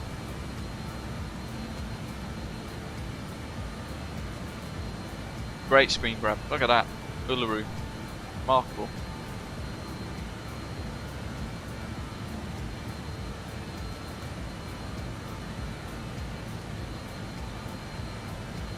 We had, was it Daniel flying along as well? Let's start, turbo stick, spray 569. He's disappeared. Ah well. There's our route.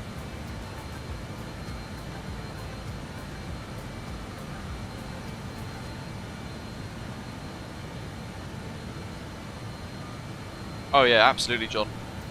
It's made my dressing slip slightly, but it's manageable.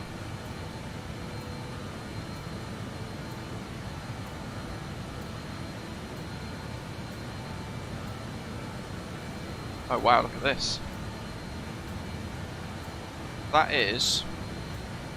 we're in South Australia, by the way, now. We're near Roxby Downs. It's Lake Torrens. That's huge. My goodness.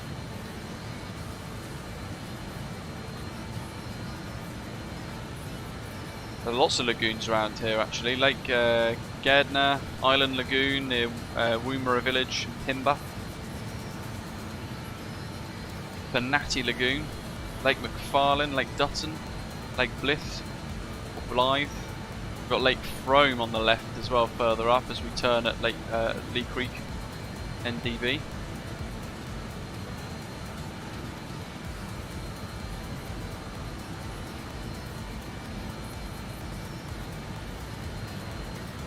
Remarkably scenic, isn't it? Let's see if we can get that on the screen there.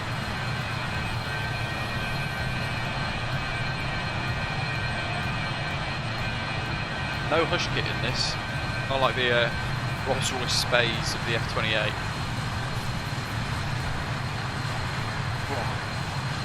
There we are, pressing the keybinds is just enough to stretch my fingers and make it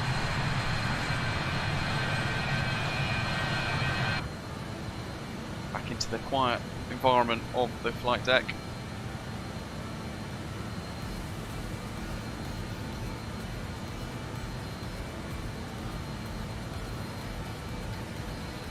Yeah, so now we're inside the flight deck. To answer Big Phil's question a bit easier perhaps.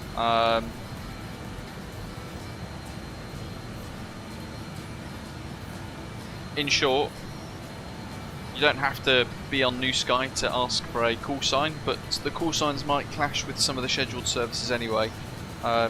Certainly when you're flying on New Sky, Phil, especially with the scheduled services, you might end up using those more than your own call sign, if that makes sense. So if you're going to fly, I don't know, Manchester to Heathrow, Osprey 123 or Osprey 103, whatever the flight number is in the scheduled service, you end up using that one instead of your personal call sign effectively. Melon says most of the lakes in the centre of Australia are actually salt flats. They get water in them occasionally, but they don't look like they do in the sim at all. That's interesting.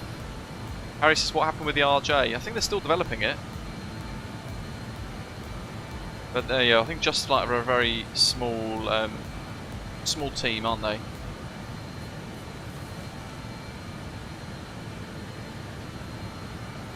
And they've been hard at work with the Fokker F-28 Fellowship recently. Along with all the other projects they've got going on as well, haven't they? They've got the Vulcan being worked on, and a few others. Not to forget as well the F-70 and F-100.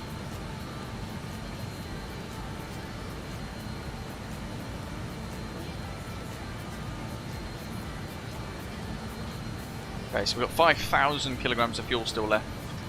That's plenty. Plenty, plenty, plenty. Where are we at the minute? We are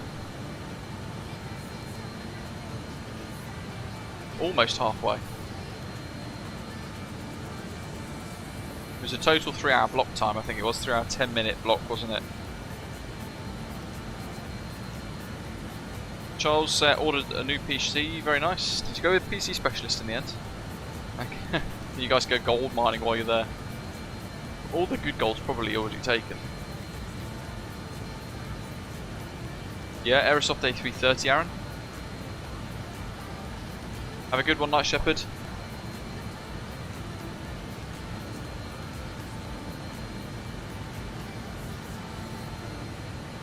Jack, I've tried DCS. The sheer amount of keybinds you have to remember for each and every aircraft is mind-boggling. So I've tried it and I gave up. I think I bought an F16, but yeah. They look a little bit more like salt flats, don't they, Melon, down there? Certainly that section. Even these bits here with the white marks and things. But yeah, the lake. I wonder what they thought they did when they created that, turned it into a lake. If they're meant to be salt flats.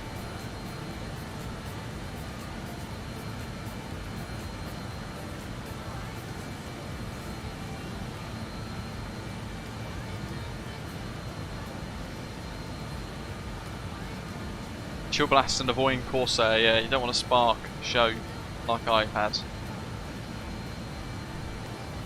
Who's building it? Is it Chill Blast actually building it? And what was the rest of the spec you got, Charles, as well? I'm interested to know.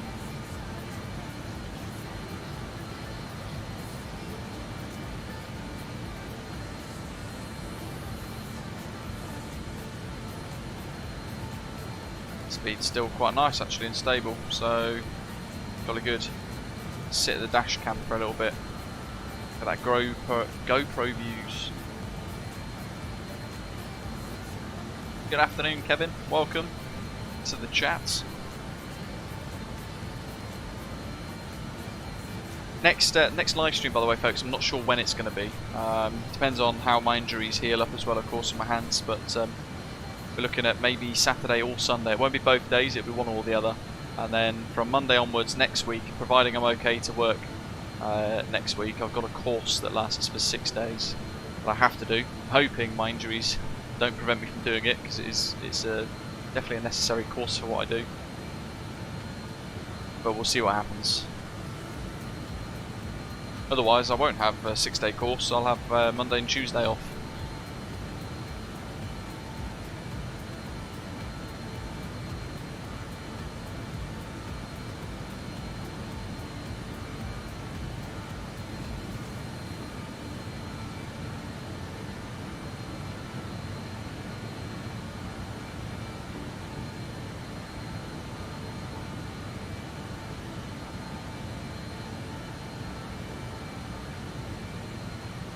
Yeah, it's probably the light reflection, isn't it, Melon, to be fair, and then they've just seen it as a body of water. I suppose it doesn't really necessarily know that that's salt, unless it's fed into the Black Shark AI to say that it is salt.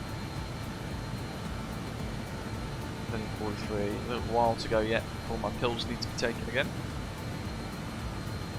I'm not sure living the dream, actually, to be fair. Edizik in Melbourne, Vic, good evening.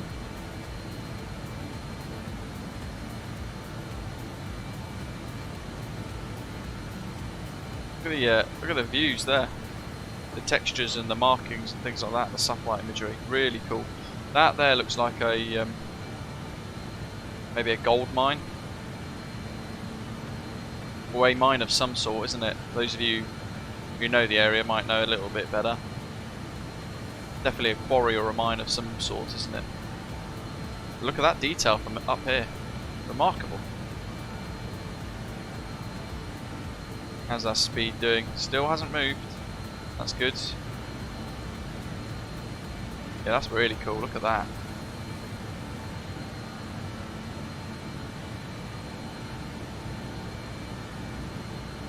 Coal, iron, or gold. Australia rich in most of those three. In fact, where are we? Let's just look down here. So 5 miles to go. We spoke about the ADF needle switching here as we go past Lee Creek, NDB, LEC. That's the next waypoint we're about to cross. And that NDB needle set to the ADF, sorry, the ADF needle there is going to flick now as we cross over. Just going to reset the pages there on the legs.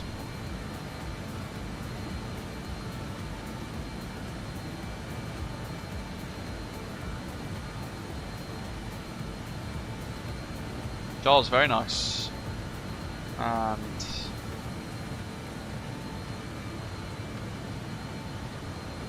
there it goes, it's moving. When the needle creeps, you're about to pass it. There it goes. And snap. Right over Lee Creek. And now 355 miles to go to the next waypoint. Long journey this for the 146, isn't it? 737 and the A320s would gobble it up with ease, but for this being a little slower and near to its kind of maximum range as well, so we are asking a lot of it. Goodness me, look at this. We haven't flown in this kind of section of Australia before. We did Alice Springs a little while ago, took us a little bit further east, pretty much in a straight line due north almost, but really, really good scenery around here, isn't it? MPS has got 240 miles to Natia. My goodness, you are zooming along.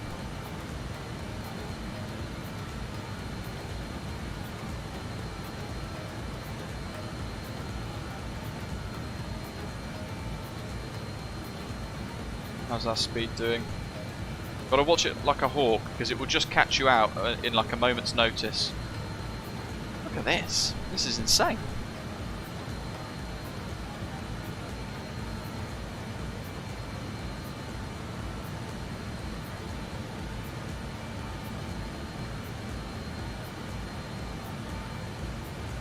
Coal mine.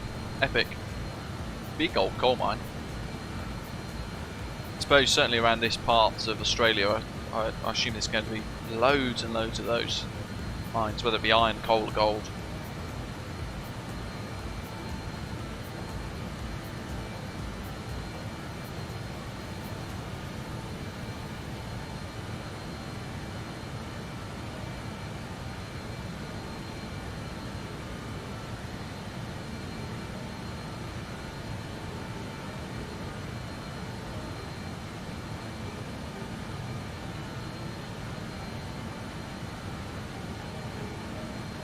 The Dream says if you zoom out and Balanta, it looks like most of Southern Asia is online on VATSIM.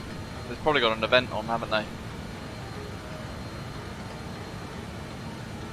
Crikey, that's definitely going to be an event. It'll be kind of Indonesia connecting with Hong Kong, probably. There's an event there, I would assume. There's a few flying out of here, isn't there? And there's a lot at Hong Kong as well, to be fair. Taipei looking very busy, but Tokyo's online at Fukuoka, and we got South Korea as well online too, and a little bit of China. Singapore lit up, very busy.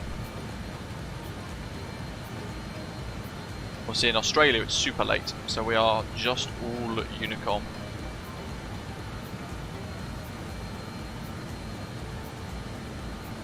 Okay, now notice the speed. So that bug was a little bit, it was kind of positioned there, wasn't it, or there earlier, and now it's positioned there, which means we've got to be proactive, because we are close to exceeding our speed. What we'll do is we'll go we'll try 670 TGT sync mode. So because our throttle's already set in the correct position, its thrust modulation system's able to take it anyway and work with it. And now it's spooling the engines down just a little bit more to help us. We'll just monitor that speed change. If it continues to go up away from that central line, then we know we still need to reduce the TGT a little bit more in the cruise to prevent ourselves from overspeeding.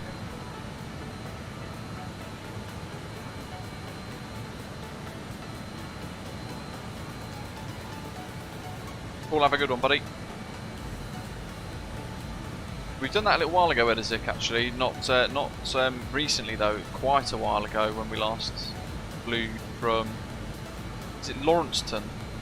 Lawrencetown? Launceston? I can't remember how to pronounce it now. I remember when we flew in, I actually watched a video on how to pronounce all of the places we were flying to, and I still got half of them wrong.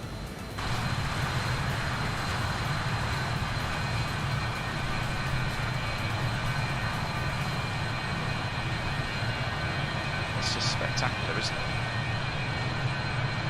How's our horizon looking? Let's just make sure the drone camera is level. There we go. 3 sets of contrails coming towards me. Definitely going to get overtaken. It's there. The Jakarta City link with Ho Chi Minh and the charm of city roaming Shenzhen and Taipei.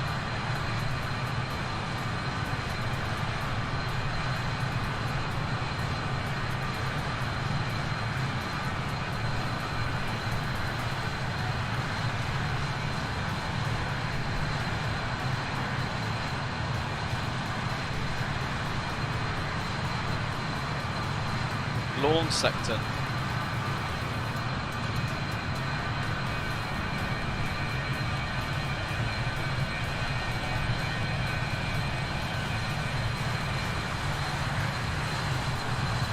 Honestly, some of the pronunciations of these places are so difficult, they don't even make sense. Lawn system. Scott Bennett though saying lawn system's correct. I don't know anymore. Australia. There we go.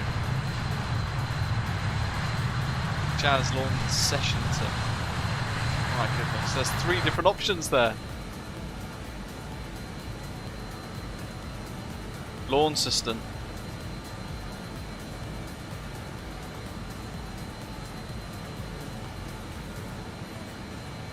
It's about 5 different ways to pronounce that. My god.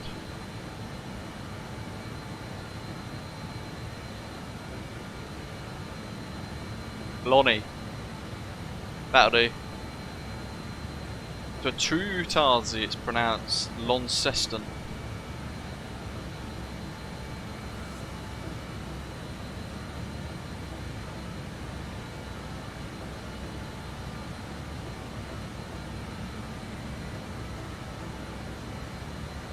So it's 670 degrees TGT. Our speed is now resettled just slightly below our setting there by 2 clicks, but that's fine. Mach 7.4. We're actually kind of doing Mach decimals 735 roughly, or yeah. That'll do. I'm just going to leave it there because that speed bug, as long as it's staying below the line a little bit, then that's going to be fine. I'm not going to chase it massively. If you start chasing the throttles in these, then it gets really difficult to manage, and you'll find you'll accelerate, decelerate, and you spend most of the time fighting it. So just set a setting that's near to exactly where you want it, and then just let the aeroplane settle. That is the best way to deal with these sort of things.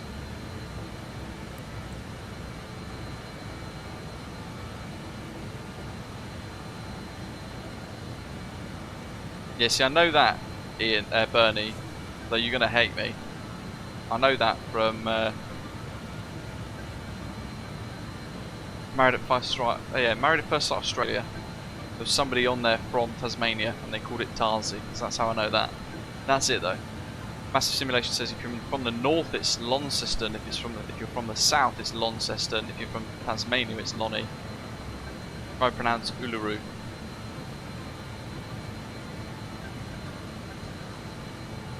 The Rock. What's that? Oh my goodness.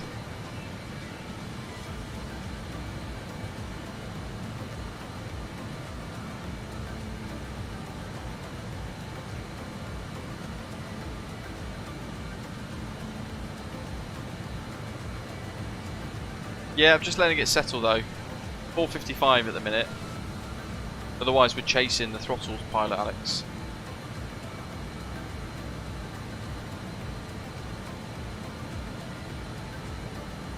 Yeah, that's correct. As per the charts, if you're flying into Ayers Rock, you have to call the airport Ayers Rock or Ayers Rock Airport. And if you're looking at Uluru, then you have to report it as the Rock.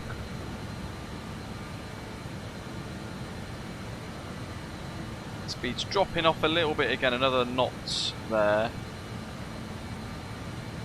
But yeah, I'm not going to massively chase it. It's going to find a happy medium soon. If it goes below 450, then I will probably add another 10 degrees to the TGT. Don't want to decelerate too much, obviously.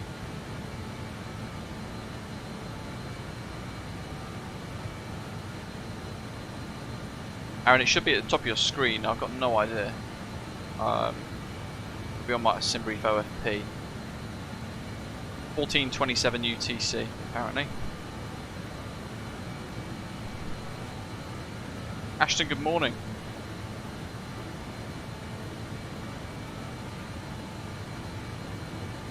Then the Dream said he's just made a coffee and found a bucket of Tim Tams from his wife's recent trip down under.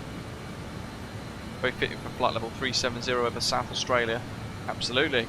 Don't even know what a Tim Tam is. I'll have to Google it. Bear with me while I manipulate my finger around to the thumb thing on the phone. Tim Tam.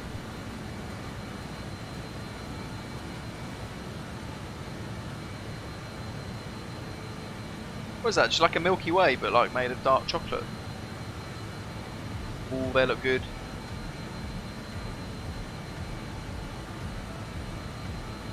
Oh, not Tim Tam.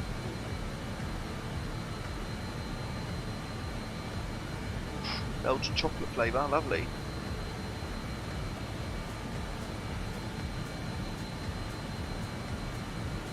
I mean, we've now got kind of caramilk in the UK, but it's I don't think anywhere near like the caramilk you guys have in Australia.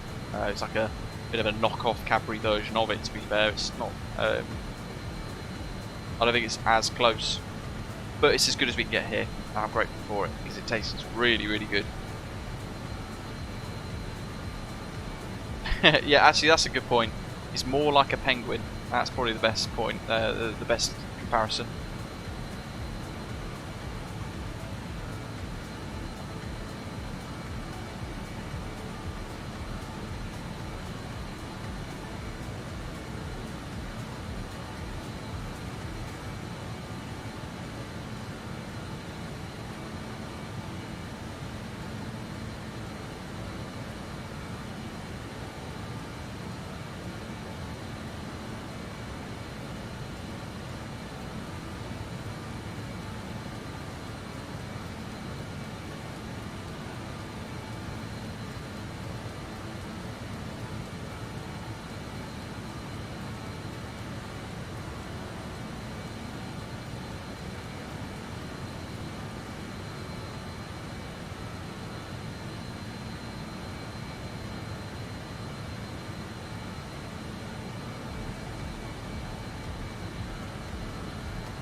You absolutely are, Addons. I mean, I've spoken to people before about it, but we just put my headset back on properly. I mean, we've kind of explored the idea of moving to Western Australia, but it can't happen anytime soon, I don't think. But certainly, it's like a little seed in the back of our minds with nicer opportunities and things over there. But it sounds and looks fantastic. Never been to Australia at all. Would really like to. Same with New Zealand as well, to be fair.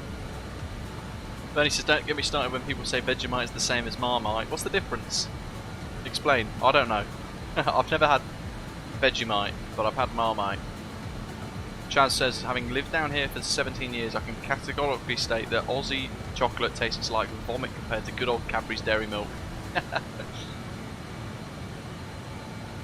Luke says there's a Tazi who lived in Launceston for 3 years. It is Launceston.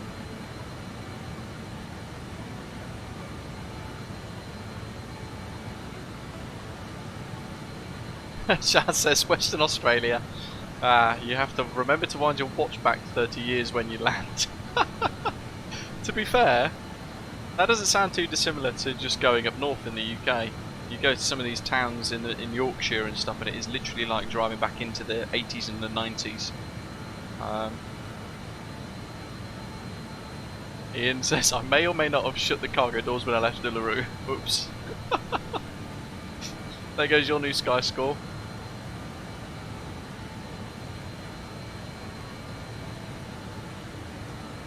Jazz, I'm not wrong. It's not a bad thing either. There's something remarkably nice about going to somewhere that's a little bit kind of older in the way of doing stuff. There's something quite nice about it.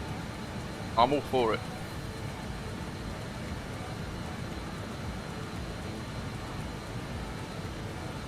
Chaz, I'm curious, when did you move then? Sounds like you're in Australia now. And then how have you found it as well?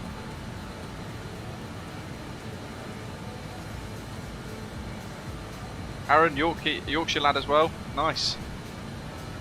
More Geordie these days. Absolutely, Sam. And that's the thing, because they've kind of just kept all of their old school heritage and charm and character, and some of the towns and villages around Yorkshire are just spectacular. Same with Dorset though as well. You go down to Dorset, elements of Dorset, Cornwall. It's like going back sort of 5, 10, 15 years. Norfolk's like going back 10, 15 years as well. Everything's a lot more rural. Everybody has more time for things. Nobody's in some mad rush like is the case near London. Brandon says I've only been to Melbourne once. I can't quite rate it properly, but I'd say Brisbane and Melbourne are greater than Sydney. Chaz emigrated in 2006, living in Melbourne, which was great until COVID hit. Oh.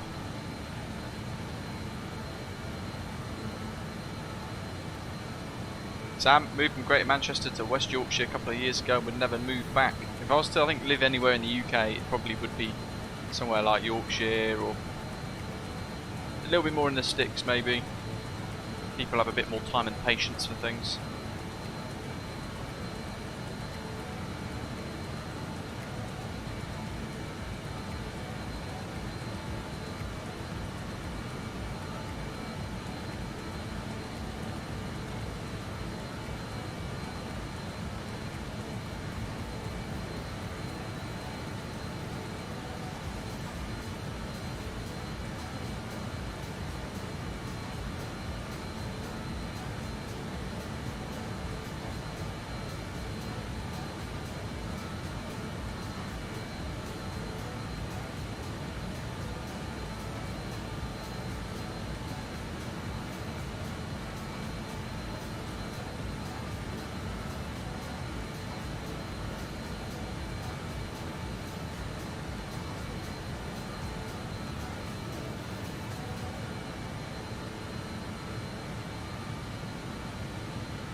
Living the Dream says I was 2 months away from moving to Sydney in 2008 when his company pulled the project. Oh, totally gutted at the time. Cats were booked. The AC container to transport the Beamer was 3 weeks away. My goodness. Master Simulation says Melbourne is amazing. We've kept the Victorian heritage and it looks and feels amazing. It's back from COVID now. That's all history. Melbourne is back. Pumping. Love it here. Melon Lord saying Canberra is nice too, except that it's full of politicians. If it wasn't for that, it'd be a great place to live. The only place you can legally buy fireworks still, I think. Or did they end that? My goodness. I mean, if fireworks are banned in the rest of Australia, then that's a big old tick. Can't stand them. Aaron says going to try and take off from Adelaide in a Fokker F28 and somehow match the arrival time. ATC online in Melbourne as well, Carlito says. MPS says the ATIS on V-Pilot says runway 34. That's going to be tough for me. We're barely RNAV in this, aren't we? Let's see if I can bring it up. YMML. Is it in yet? Let's see. Yes. Ah. We're in 010 at 10. Yeah. Expect GLS or RM. Approach runway 34. Visibility greater than 10 kilometers. Cloud few 3000. Temperature 6. QNH 1029.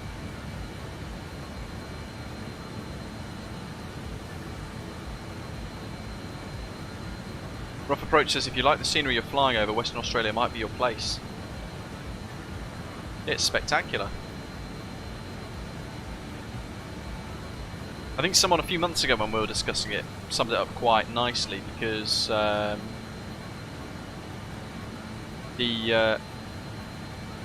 was it that was used as a sum up for it? You finish work, and you can decide if you want to go to the beach, it's 30 minutes away, or you go out back and that's 30 minutes away. Everything's kind of within an hour. It sounds epic.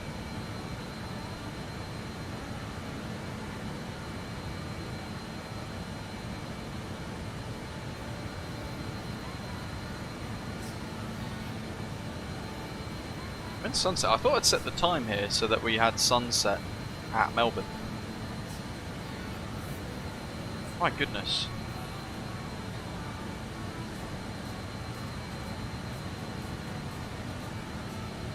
Might have to play with the time a little bit here and wind it back a tad. There we go, you saw nothing. Ian says lived in Melbourne for 2 years and loved it, great atmosphere. Family all back in Western Australia though, so moved back. But it's definitely my second favourite city on Australia. Canberra's a small town, there's just forest everywhere. Adolphus says he's an arachnophobic, so I want to go, but I'll probably die of panic attacks. You'll probably be alright.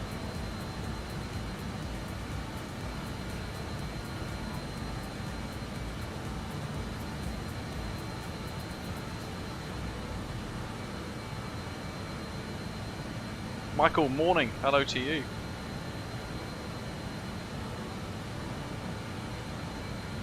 Only the drop bears, Hergy.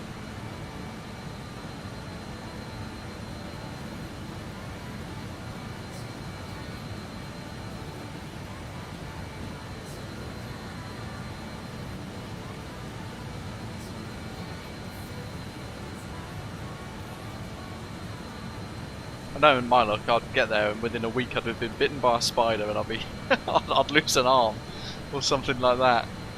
My goodness. That's just my kind of luck.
Rarely see a snake unless you go out into the bush. That's always good to hear.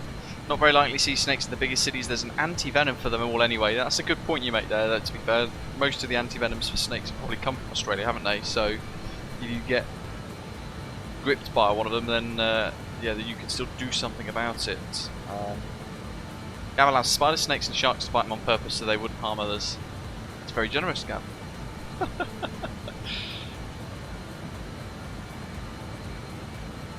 Jazz says, first week we were here, we had a huntsman spider in our letterbox. I got a stick and poked it.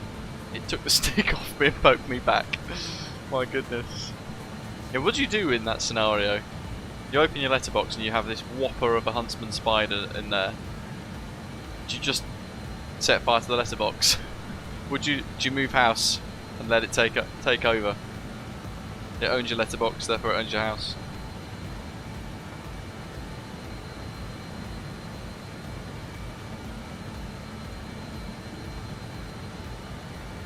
Graham says he'll stick to Scotland, thanks.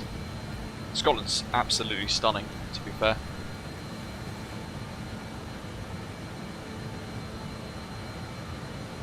Rough Approach says Perth does, however, have the best year-round climate of any place he's ever lived in Australia. Yeah, I think, was it Ian you said earlier on that it was a what you call it? Was is it 16 degrees it goes down to in the winter? And everywhere's got air conditioning as well, so in the summer you're quite comfortable still.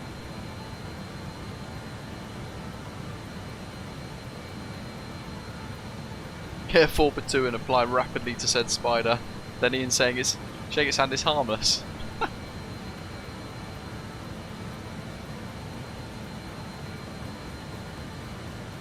My goodness, Andrew says he's from Brisbane. Every second or third house has a snake in it. He's got a few pythons in the ceiling above me. That's a joke, right? Surely. My goodness. Bernie, Huntsman is just a bush spider with really long legs. Pretty much harmless. You can handle them if you're brave enough. Look at all this. I love how we're learning a lot about Australia with you guys in the chat, staying up late tonight. Giving us the goss, giving us the info on life over there. Have to keep that time suppressed a little bit here.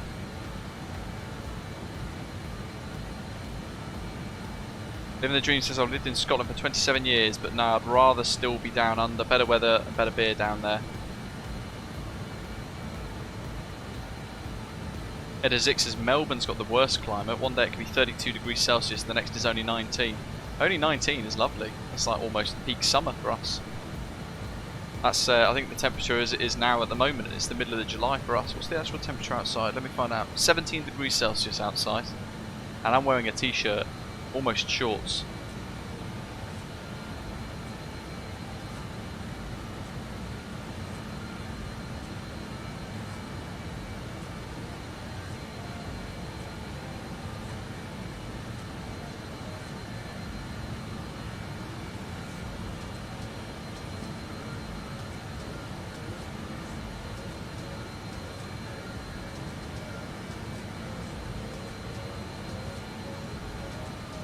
Exactly, Spawn Gaming.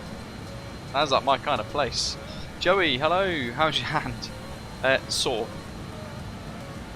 As the day progresses and the kind of swelling zips about, it's interesting. Trying to fly a 4-engine aeroplane in the sim with no auto thrust is interesting. But yeah, when I can, I'm keeping my hands up to kind of reduce the swelling and stuff as well.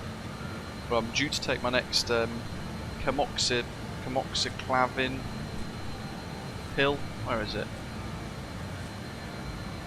Yeah, coamoxiclav. Antibiotics in about 45 minutes.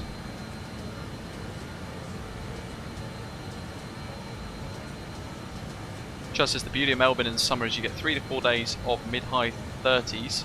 Then a day or two of mid-20s. Perfect. Ian says I'm strange. If I had the choice, I'd live in a cold climate. Up a mountain with as few people around as possible. Wow, yeah. Not a bad way to go, is it?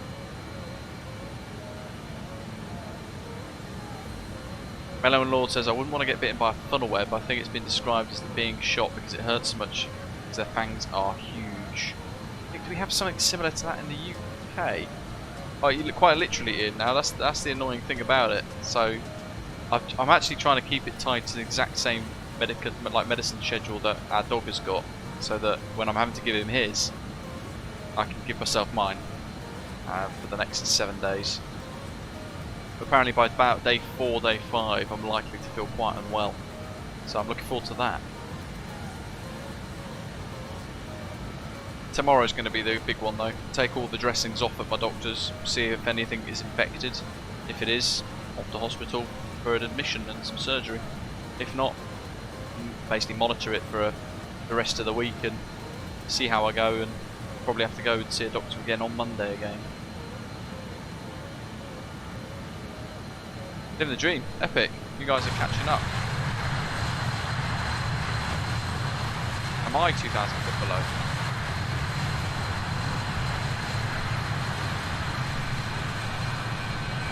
QantasFreight, look at that. I've got 3 sets of, look at that. Missiles inbound. 3 sets of contrails. They all look really close together, folks. Don't forget we've got ATC at Melbourne. Got to try and work our separation out. Wonderful glimmer on the top of the wings there.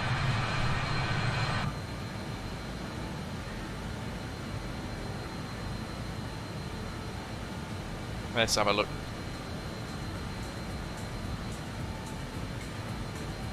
Oh my goodness, everybody's really bunched up.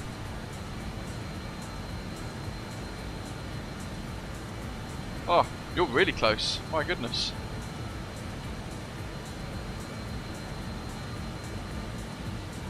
I reckon you might be able to overtake us soon.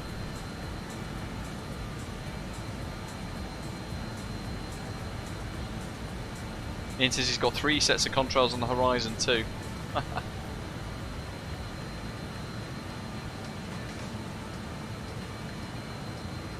I'm going to see if that METAR is, also the ATIST, sorry, is refreshed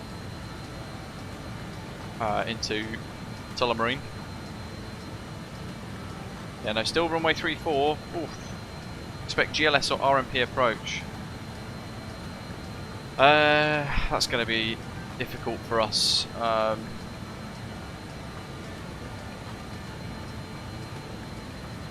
It is, Joey, yeah. Extra bit of work for us.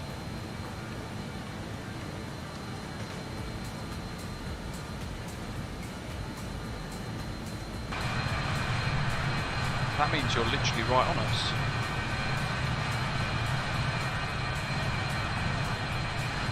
No. Not yet.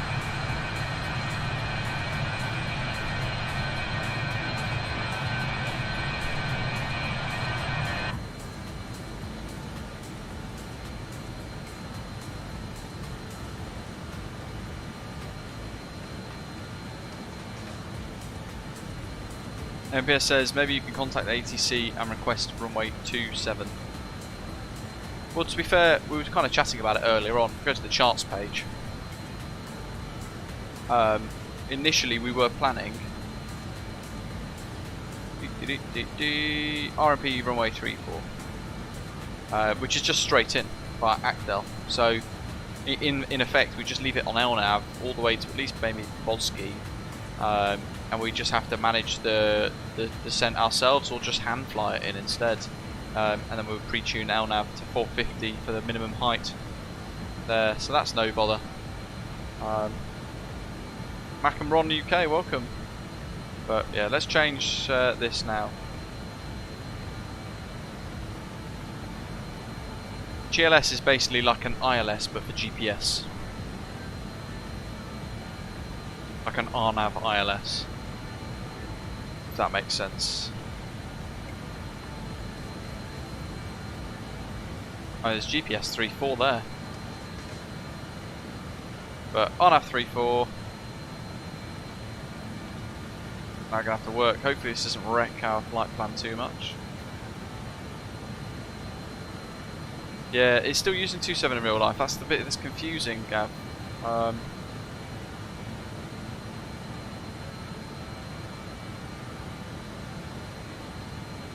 Ooh, it doesn't like that.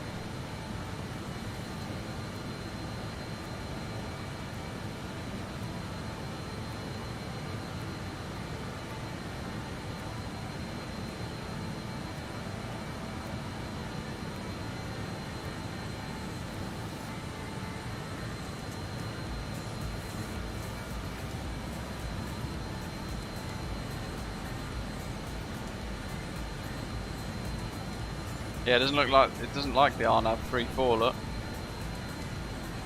at all. Execute. Right, let's just check this data.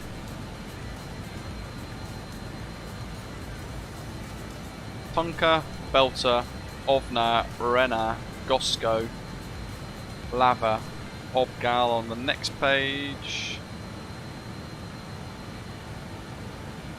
Actel, and then Melbourne. So if we now pin that,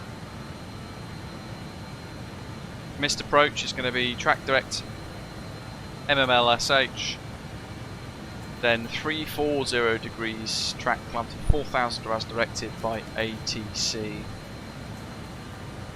And we're going to change that now to minimums 450. Nah, we'll be fine. We'll be fine. Back to the legs page. Let's change the minimums then. Charts are still on for you guys. Let's turn them off for now. 450. Let's see. So I'm going to scroll up to 450.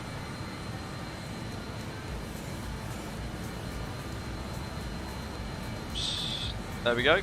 450. Set.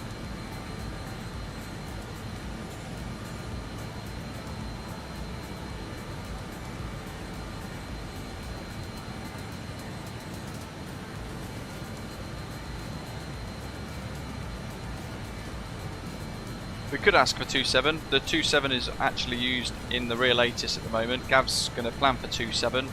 I'm just going to stick with this, to be fair, just see see what happens. It just might mean that I'm going to have to, with my duff hand fly the aeroplane a bit longer than I was kind of hoping for. My goodness. Sunset.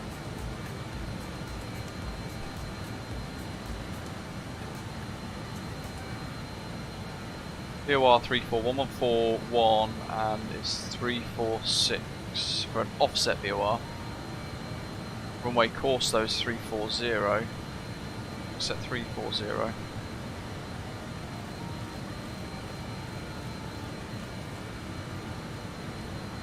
Just set that like so for now.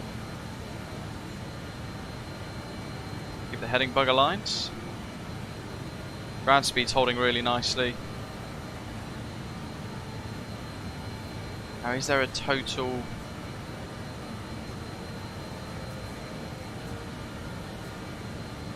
$285 miles to Melbourne.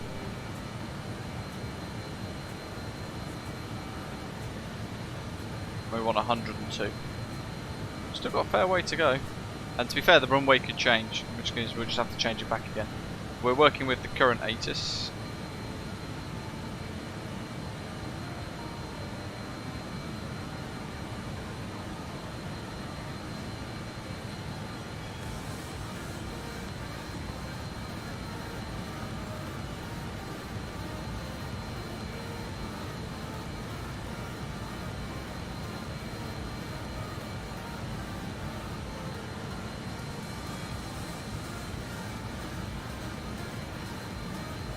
Oh yeah, runway 27 showing a 9 knot crosswind for us today. So if I change that to 3-4, it's a 9 knot headwind and a 3 knot crosswind.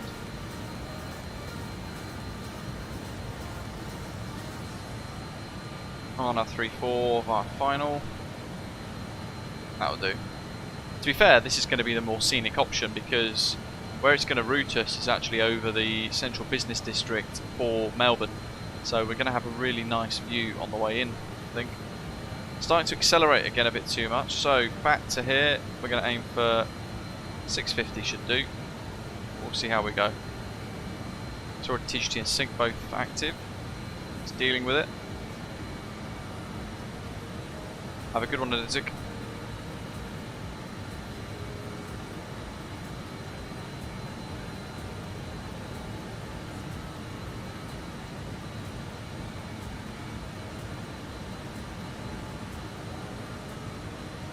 Look at the fuel, 1.5 tons in each, so that's 3 tons left. Cornelius, welcome.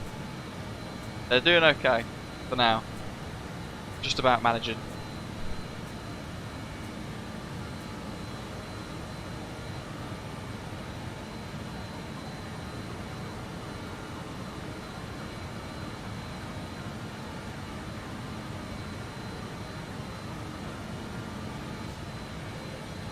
More of like a farm landscape ahead of us now.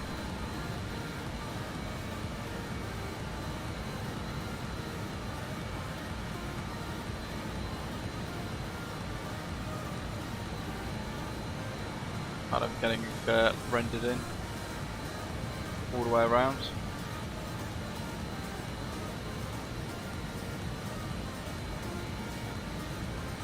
Julius, welcome.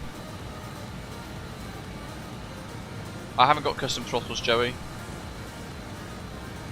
So to tell you the truth, I've been landed with a massive tax bill. So I need to save up for that. I can't do any more spending for a little while. Speaking of the arrival,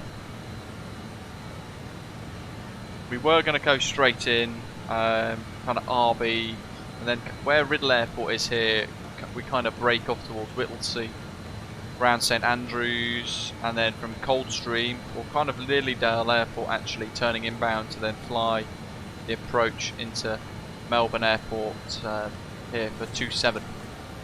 But now with 3-4 active, what our approach is actually going to do is bring us in from RB up here, and we're going to head over Riddle Airport, Penfield, past Sunbury, down to the south. And where that aeroplane is there, Jetstar 36, you can kind of see his routing actually, because we're going to be coming in right over that central business district for some spectacular scenery on approach. Really, really nice. Past Melbourne Essendon as well, home of Orbex.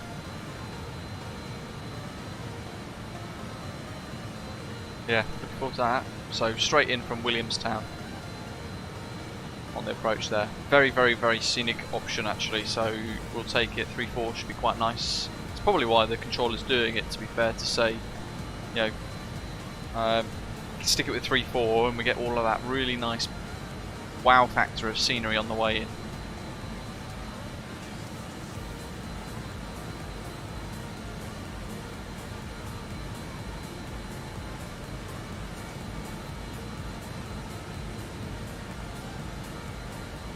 Yeah, noise abatement's a big thing, isn't it?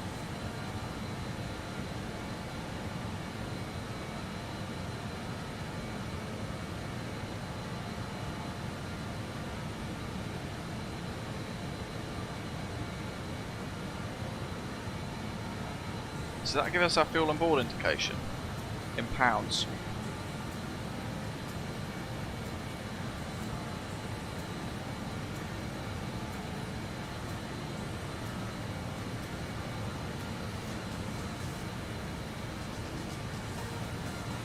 Chris Patton says, thinking of getting the BA 146 today since it's on sale. Question, how do you have your bindings set for the 4 throttles? Have you got a Honeycomb Bravo as well, Chris? It's basically just the axis, throttle axis 1, 2, 3, 4 for each of the for each of the throttles basically. The little toggle button is set to the sync mode, that button that has afterburner, the afterburner toggle, which is in this, it's linked to a sync mode. Although I find it a bit difficult to use, so I don't really use it that much. But others seem to find it quite useful.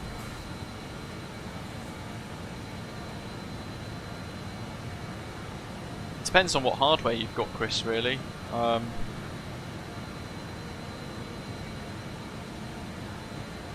If you've got 2 throttles, what you can do is just combine the bindings for 1 and 3 to throttle 1, and then 2 and 4 to throttle 2, so that when you've got when you go back into twin jets, you can kind of still fiddle around with the throttles, and 1 and 2 are still unaffected. Ian says, still, I'm going to Max 7.4, still catching you up. Yeah, we're doing Max 7.4 now, actually.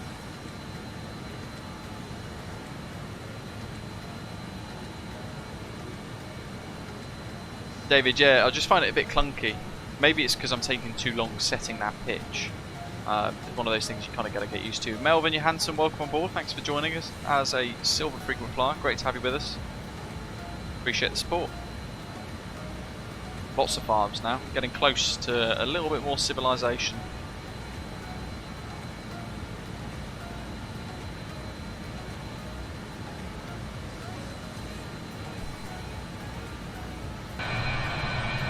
They're getting very close.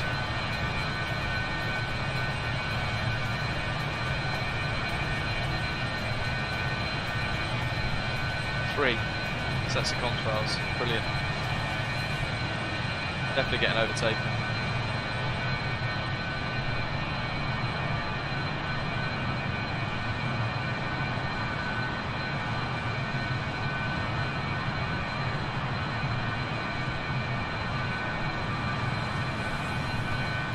Absolutely, Joey. because there's so much of the world to explore in the sim that you can take the chance to look at all of, basically everywhere you fly you can have a slightly different experience, and that's what makes it really quite remarkable.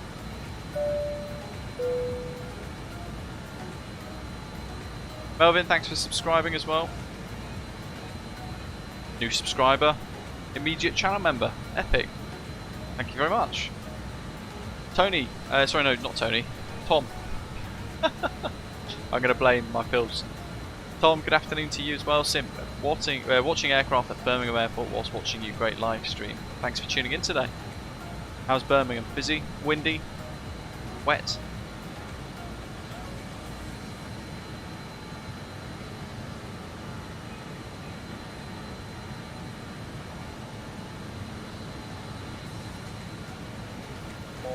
Ian, my goodness, 30 months. Oof. Thank you for all the ongoing support, Ian. Means a lot. Still such a good community, he says. Wish I could be as involved as I used to be back in the COVID times. Hey, well, you know when we are whenever you find yourself free, of course. About to get overtaken, aren't we? I'm keeping an eye out for people zipping past. Little tease of engine 4 over there. Indian wet.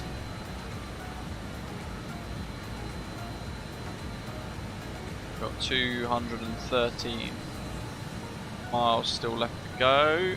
100 miles to top of descent then with that, roughly.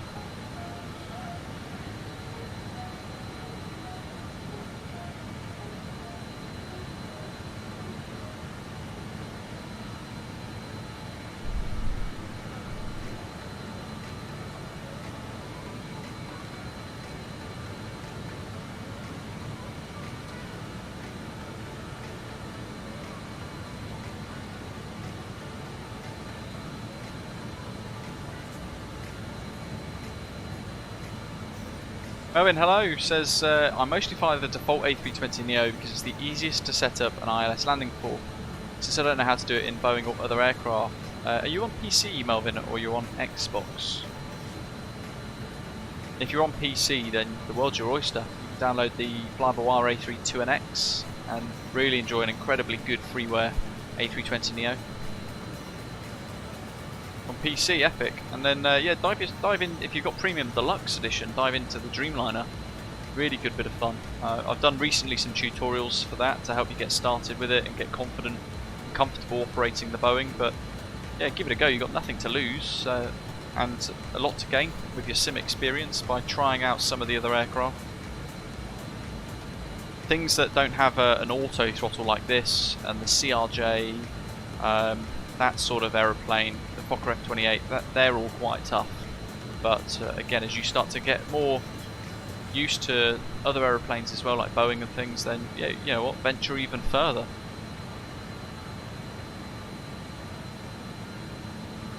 The 737-800 from PMTG is fantastic, Melvin. That's a really highly recommended aircraft add-on. 748 might be a little bit too tricky, Badger, to step from an A320 from.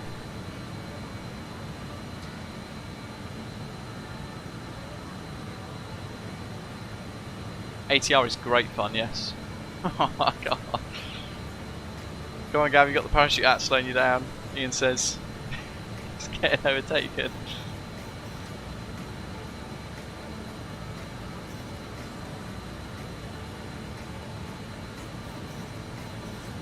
Mom says, I have problems with the Boeing 787 when the approach line splits from the flight plan line. Is that the discontinuity? If so, definitely worth checking out my most recent 787 tutorials, Melvin. Spend the time just kind of sinking yourself into that, and hopefully that'll be enough for you to learn it and absolutely smash the Dreamliner. 100% try the Kuro 787-8 as well, because that's freeware and it's really, really good. A little bit easier than the Dash 10 as well.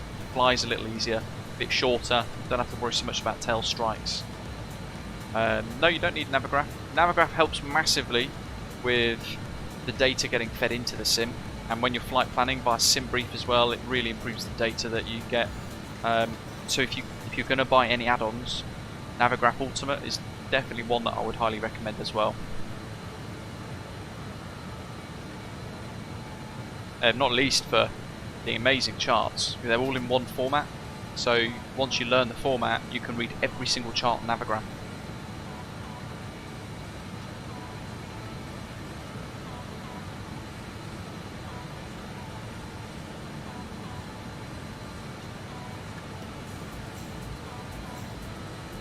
We're picking up the Melbourne VOR already. Look, 156 nautical miles left to go. Chartbox is still going, yeah, Ian.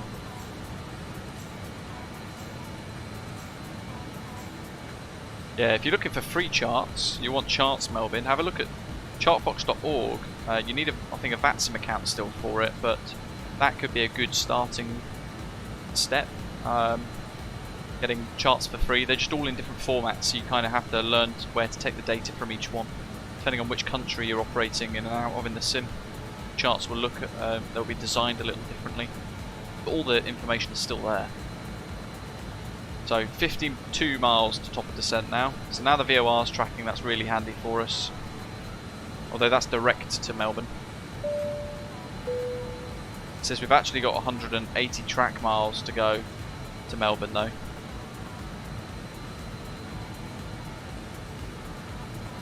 No worries Melvin, hopefully it all helps. Definitely check out all of my tutorials. You'll find some of them useful. Not necessarily all of them, just take your time going through them all.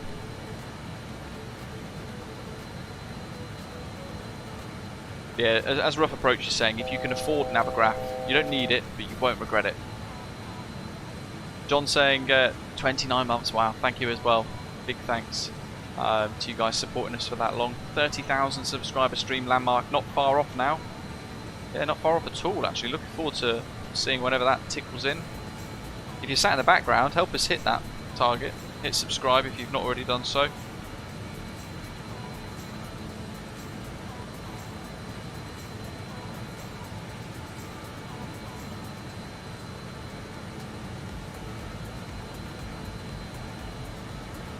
Same company, yeah. SimBrief was purchased by Navigraph, bought out by Navigraph about a year and a half ago, pushing Porsche.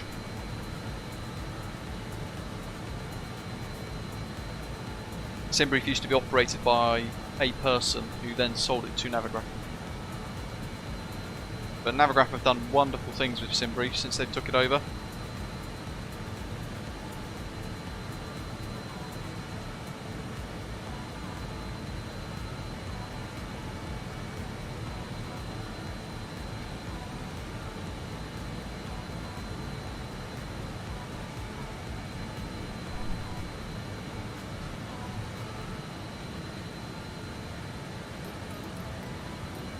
What are we on? 650 is that? Yeah, so near to 640, that's kind of where you end up finishing in your TGT in the cruise. And we're holding our speed really nicely here, Max 7.4. In fact, hold on. Max 7.3. Yeah, Mach decimal 7.3. Melbourne is about to get busy, living the dream. Melbourne approach 1320. We can tune that in ready. With this as well, very similar to the Fokker F28. In fact, when you cross over the threshold of the runway, you're over the tarmac. You've got to punch out the air brake, and it's a clamshell at the back here, like the F28 as well. Actually, it's a very similar design. Pops out either side. Huge drag spoiler. And then when we get weight on wheels, we'll extend it again, and what that'll do is then pop out the lift spoilers. At that point we should have this light up here illuminate to show that lift spoilers are armed and active, and that will give us well, it'll ruin the lift on the wings to help keep us down, push us down on the runway a little bit.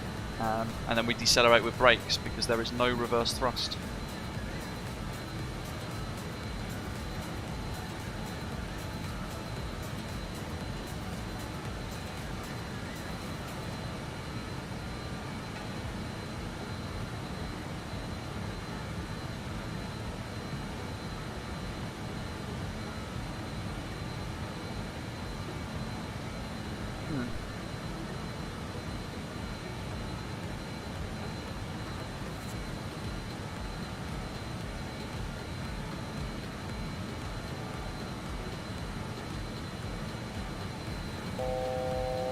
Okay, that's super weird. Haven't touched anything.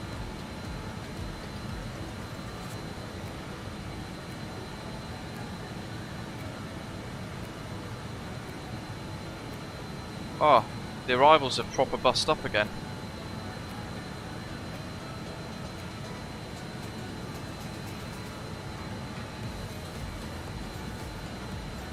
RB Tonka, but what the heck? It deleted all of the waypoints. Okay, something's going really trippy with this RNAV, isn't it? It's, I was just looking at that, Ian, thinking something's really not right here. I was noticing that the salary waypoint wasn't actually updating a distance anymore, which meant that we were flying a beamit at a constant distance, which then made me look at the charts and found that we're actually drifting. So RNAV, for some reason, once again stopped doing its things, but bizarrely it had wiped out all of our new arrival waypoints. RNAV 3.4. We definitely double checked that when we put that back in again, didn't we? That's the weird thing about this. I don't really understand why it's done that. We're gonna have to keep an eye on that like a hawk for the arrival. That's probably brought some of the guys alongside. Oh look, there we go. We've been overtaken by the first pilot. Oh my goodness, and the second and the third are about to have us as well. Jeez! Oh my god! Look at that! Rubbing it in with your big 737 engines.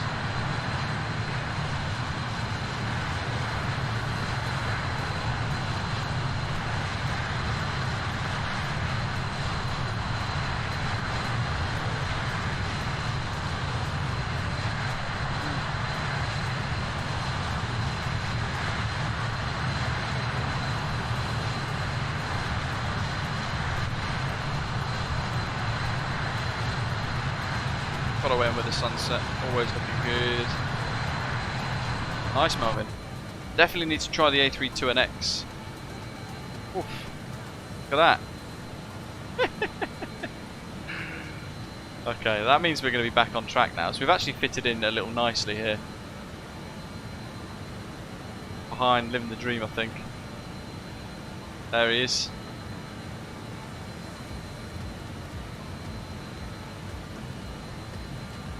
Just going to use a bit of heading mode here.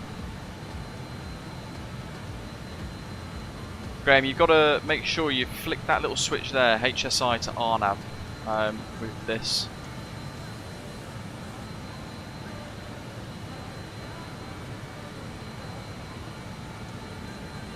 Index, prog, 132 miles.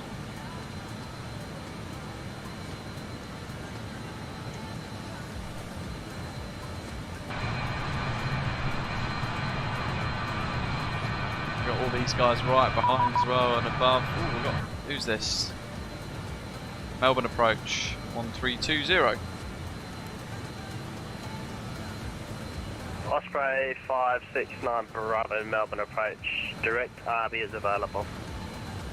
Roger, going direct RB, and I have information at that number. Hey look, it's done it again. Oh no, that's the prog page. Salary. Okay, we'll go with that. We'll go with that. Let's speak to Melbourne approach. Melbourne approach. Hello, Qantas Papa. 784 with you, descending. UNH. Qantas 784 Melbourne approach. G'day, Squawk. Squawk 4505. Squawk 4505. Pushing Porsche. Qantas 784. The MDG did Osprey publish liveries. 598. They're in the operations centre. Via the start, 2,500 from Achdel, cleared the RMP, runway 34 approach. Descend to 2,500 feet for the... Okay, top of descent coming up now. 4. Osprey 598. Osprey 569 Bravo, Living the Dream. Squawk 6075. 6075. Right on top. Qantas 7105 Melbourne approach. Melbourne Tullamarine, Qantas 7105 with Papa, VA 146 300, flight level 350 in Bun County. Qantas 7105, Melbourne approach, g'day, Squawk 6026. Squawk 6026, Qantas 7105. Gosh, I had to use my right hand for that. That was not comfortable. When ready, descend, flight level 410, Papa. 6 0. Qantas 7105, my apologies. Melbourne approach, identify clear to Melbourne via Canty, flight plan direct. When ready, descend, flight level 130. Clear Melbourne via Canty and flight plan route. When ready, descend flight level 150. Was it Qantas 7105? 7105 negative, flight level 130 when ready. Thanks, 130 when ready, 7105. Qantas 784, clear to Melbourne via Canty, flight plan route. When ready, descend flight level 140. Here we go. When we're descend flight level Take my strong hand. Clear. Watch clear again. Qantas 784. 130. What's that prog stay? Melbourne approach, today 119. I've got 2472 with you, information Papa, inbound Canty, flight level 410. Right. Crossway 24. Oh, Aaron, I'm glad you think so. Have you seen the cabin? 4537, I suppose 2472. What do we want here? We're going to go to descent mode on the thrust modulation system. It's going to drop the power now. Bring in the throttle down. Crossway 569 Bravo. And Your we'll score deal with a wee bit of correct. pitch. That is 6075. Yep, that's what I've got. I'm currently descending on the star, 8,000 at RB. Okay, good. That's our throttle set for descent. Hopefully, oh no, we need to bring it down a little bit more. There we go. That's better.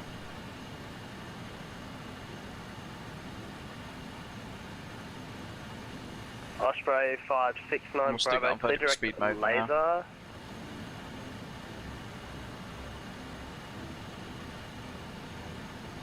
Can you give me that phonetical, please? Osprey 569 Bravo. Lima Alpha Victor Echo Romeo.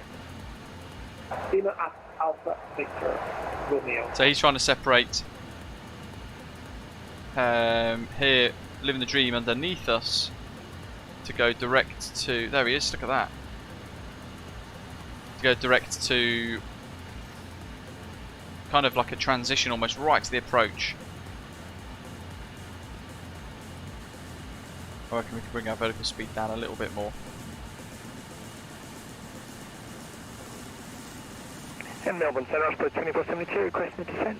Jolly good. Osprey 2472 when ready, descend, flight level 1. If they're all requesting top of descent at the same time, then I think I've done it right. Osprey 2472 for the sequence turn. 2500 foot per minute. Stand by, turn left heading is 090. 090, Osprey 2472.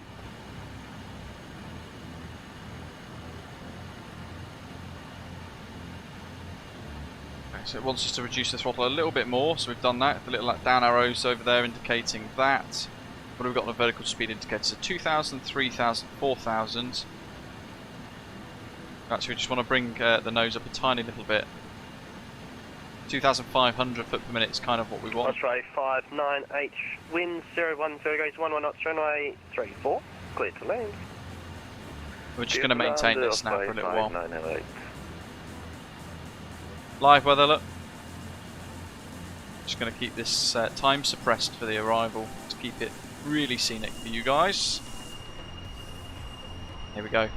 The Whisper Jet doing its thing.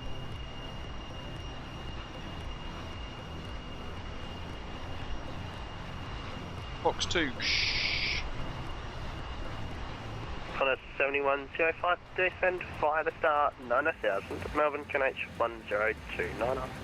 Send by the star 9000 QNH 1029, Qantas 7105. Osprey 569 Bravo, speed 2734, signed by the star, so RB at or above 8,000, Tunka below 9. So, Canty, RB, Tunka. A little bit of work to do to get to Tunka.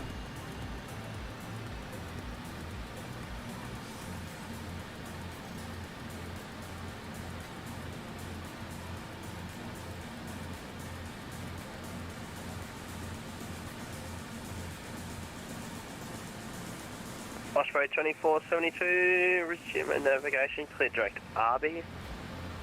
Clear navigation direct RB, Osprey 2472.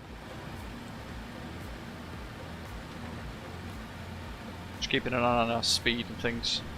Okay, so that's Qantas Canty. 7105, Sucker into RB7 Alpha, runway 34. RB7 Alpha on our 34, on a 7105.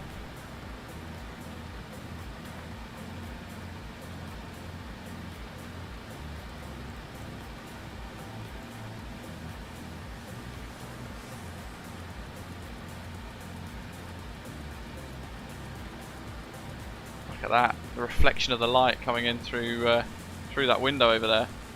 That's fantastic. It looks like from here. Look at that. Incredible. Great fun, this aeroplane. It's a lot of work and it is tough. But when you feel like you're kind of pulling it off and you're just ahead of the aeroplane enough, it's just this whole other experience in itself. 70 miles to RB, then 10 miles. We've got 25 miles to go. 9,000. What did he say? 9,000, wasn't it? Yeah. Oh, Plup. They're kind of in a different league, but they're kind of in a similar league, if that makes sense. Osprey 569 Bravo, speed 310 knots in the descent. 310, Osprey 569. Osprey 569 Bravo, descend 9,000. Yeah, it's rewarding when you get it right, isn't it, Ian? 1029er and descending 1,000. Engine T-speeds look good. Fuel is good. Cabin pressure we have not set. Right, so QNH 1029. 1029. And we're going to set 1,000, won't we? 784, descend fire the star 9,000, Melbourne QNH 1029er. Because we had about 500 to the airport elevation, so we'll go for about there. Airport elevation 434, so about 900 foot for the pressure there, panel. It's an auto Melbourne mode. approach, Fahrenheit, vacate runway 34 at Foxtrot. Osprey Good luck, Badger, is on his 598 approach. Bravo, taxi Alpha, Golf to the bay. And with this now, what we can do Taxi is we can set, Alpha, Golf, turn off vertical speed mode. We bring out the speed brake here, the clamshell, look at that, there we go. This is what this is good at. Descending as quick as you need. Increase that rate of descent.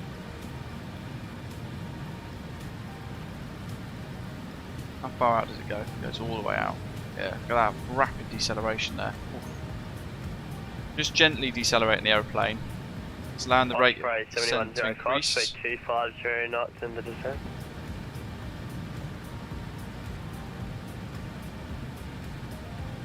And then we're roughly trying to achieve 250 in the descent as well. So with that speed mode was on, that for Osprey for Qantas 184? that's going to help increase our rate of descent now. 784, that also be for you, speed 250 knots in the descent.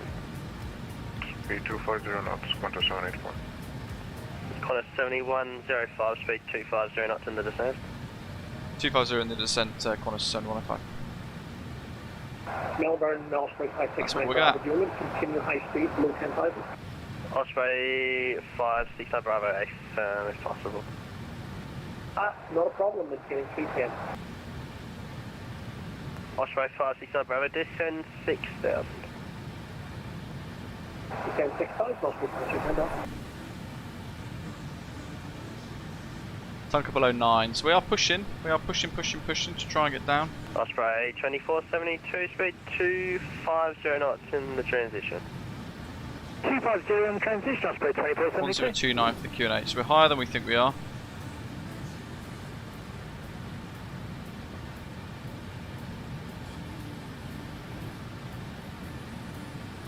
Qantas 7105, runway 34, expect RP approach, descend by the star 6000.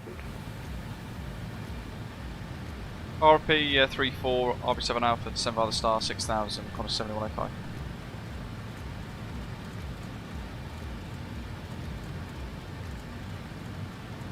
$6,000, heading bug is still set and good. Okay.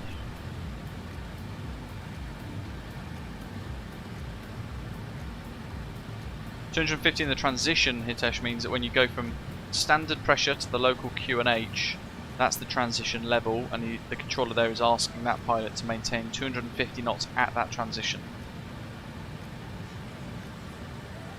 Unless they're higher up, and then it means the transition from Mach to indicated airspeed. Two different things. Depends on the circumstance, really, of when you're asked to do it.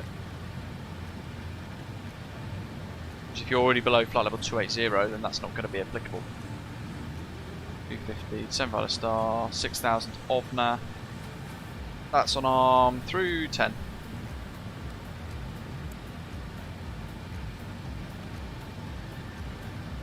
Look at this lighting, it's just incredible. Let's get the APU on.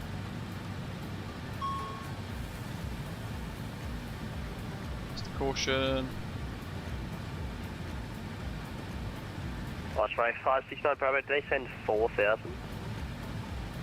Descend 4000, I'm going to keep A little bit more work to do in the descent. We are cargo. Okay. We're using that speed brake. Okay, descending 4000, speed change.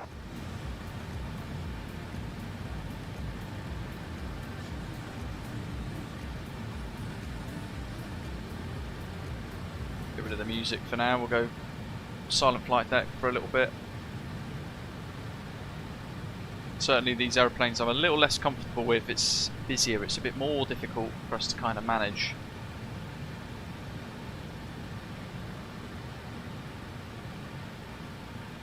Melbourne, right ahead.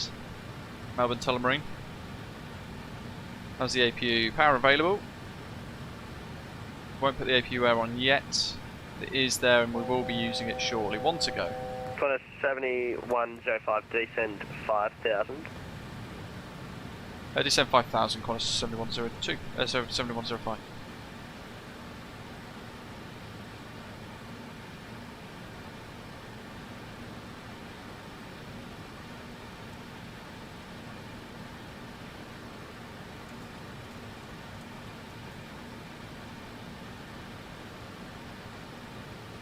So we were descending by the star, now he's just Qantas told us... 7105 for the sequence 10, right heading 210.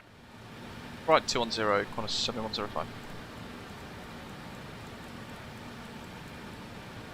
So, now on heading mode. Qantas 784, descend by the star 6000. Descend by the star 6000, Qantas 780. Osprey 2472, descend by the star 6000. Melbourne QNH 1029. Descend by the star 6000, QNH 1029, Osprey 2472.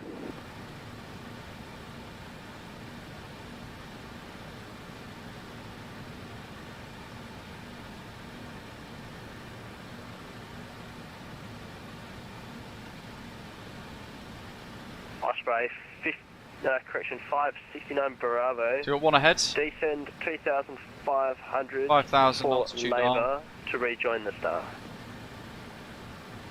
Descend 3500 to rejoin the star at Labour off through the 569. Osprey 569 Bravo, you can resume profile speed. First time fly back into Orbex Melbourne YMML since its release, and we departed here a little while ago for Hamilton Island. Wonderful route that we did on that special preview stream. While I was going supersonic past Ballarat. Yeah, I was worried for a second there, but the sequence kind of sorted itself out now. It's not a problem, I'm slowing down Osprey 569. Qantas 7, disregard. APU air on, engine air off, Max, cabin air recirc, APU still good, that's good, APU gen is on. Okay, so APU's got the air conditioning, got to keep the power up a little bit here. Speed brake is back in again. Qantas 784 for the sequence, turn right heading 210. Right 210, Qantas 784. Osprey 2472 for the sequence, turn right heading 210. Excuse me while I focus intently now, folks. Qantas 7105, resume profile speed. Resume profile speed 7105.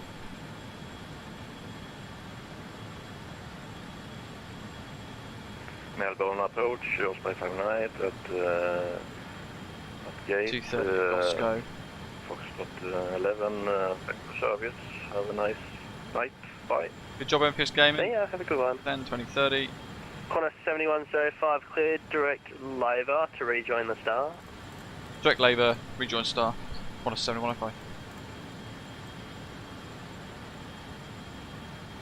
Direct labour, execute. Melbourne approach today, Qantas 2213 at cargo stand for Christine Ivox clearance to Sydney. Station About calling, 230 I knots, believe it's Qantas at the modes cargo stand, so I've got no active. flight plan from you, might need to refile. Got the throttle.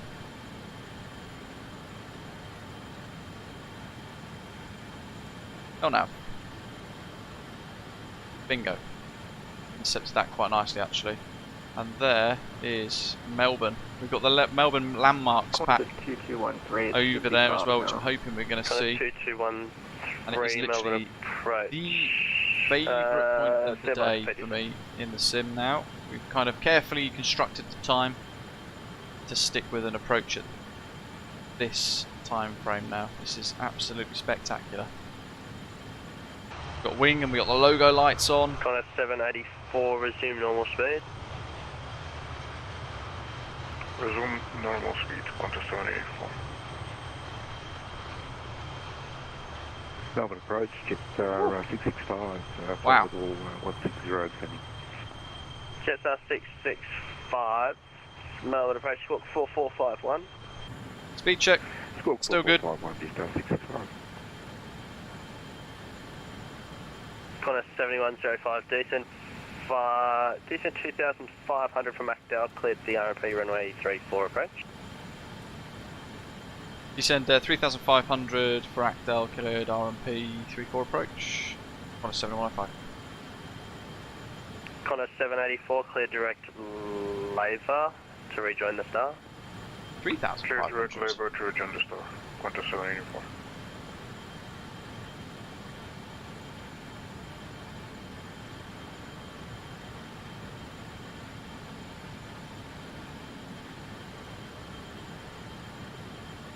Qantas 784, descend 5, correction, descend 3 south. 3000, Qantas 784.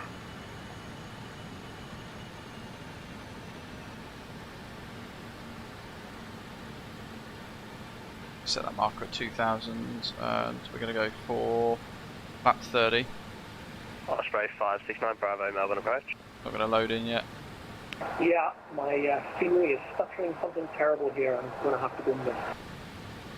Look at that. Osprey 769, Bravo, no worries, if possible, fly heading 350. Want to go. 350.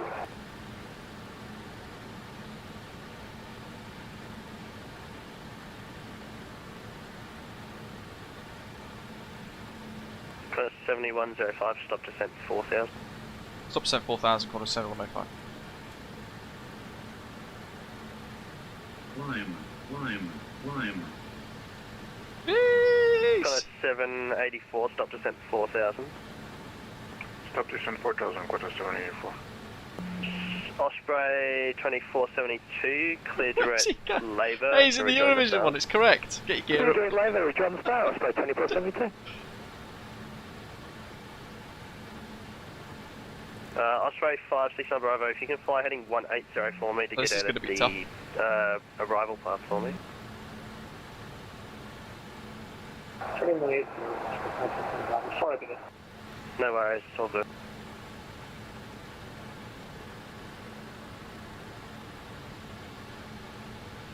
Okay, this is going to be tough now. We're going to be a little high, folks, for this. Not particularly well, Sleevis. We're basically using LNAV only, and then we're using altitude ourselves. We're managing the altitude and height ourselves. 2213, read back when you're ready. Qantas 2213, go ahead. Oh, that's not a good time. 2213, Joseph 1 departure, runway 34, squawk 6. That's not a good time at all. Right, we need to start descending. Number H1B. Qantas 2213, thanks. Approach Nokia 113, descending flight 150. Nokia 113, Melbourne approach, good day. Qantas 7105, decent 2500 from Actor, cleared the RFA, runway 34 approach. Thanks to 2500, clear RMP 34, Qantas 7105.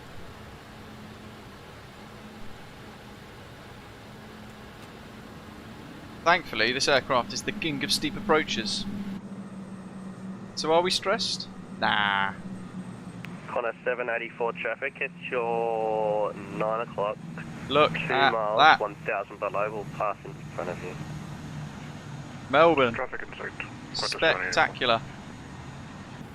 Speed, let's check. 160. Get that nose down. Actually, 7105, wind 010 degrees, 11 knots, runway 34, cleared to land. 34, clear land, Qantas 7105.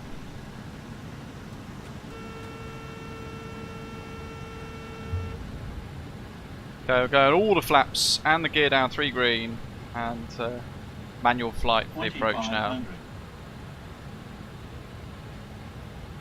Osprey 2472, descend 3000. Descend 3000, Osprey 2472. Just 665, descend via the start of 6000. So we go to flap 30 actually. 665. Nokia 113, descend via the star 6000, Melbourne QNH 1029R. Descend fast star 6000, fluence 1029, Nokia 113.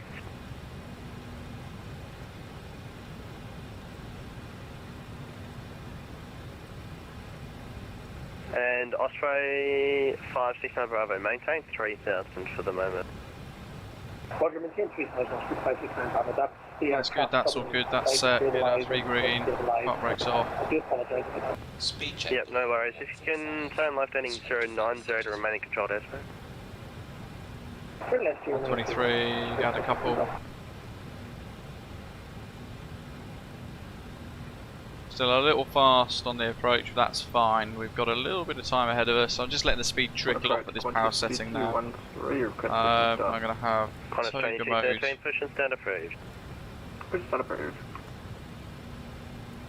Qantas 784, Having descend it. 2500 from Actor, cleared RFA, approach runway 34. Descend 2500, clear RMP on porch, runway 34. Qantas 784. You guys want to see the control visualizer, so let's get that And up. Osprey 2472, descend via the star 2500 from Actor, cleared the RFA, runway 34 approach. Descend by the star 2500 from Acto, cleared for the RMP approach, runway 34, Osprey 2472. Plus 100. 500.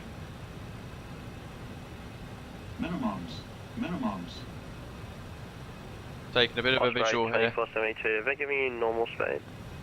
Full flap, no, we're going flap 30. 2472. Little bit of sync there, let's get a bit of power in.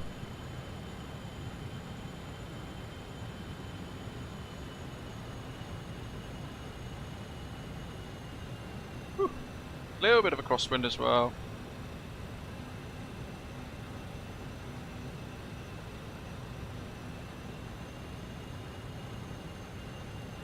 Here we go. 50. 40. 30. Lift spoilers are out. 20. Idling the throttle. Ground idle. Yellow and green spoilers.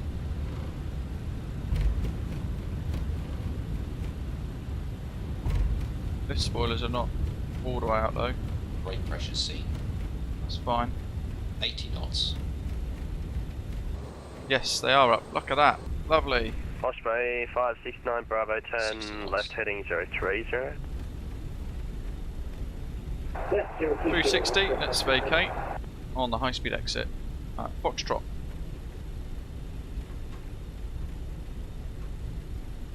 341 foot per minute, and there's our touchdown, folks, to get rid of the lift Qantas spoilers. 784 runway 34, clear to land. Clear to land, Qantas 784. And through the threshold. Correction, jets are 665, descend. Over the the hold point, I should say. We'll just trickle into a hold. Get rid of the flaps, they're almost up. Osprey 569 Bravo, clear direct. Actel. QantasFreight's going to be right. RMP runway 34 approach. I assume right, Victor. Kick Actel, re-establish and recruit 64 Osprey. Osprey 569 Bravo, descend 2,500. And descend to 35.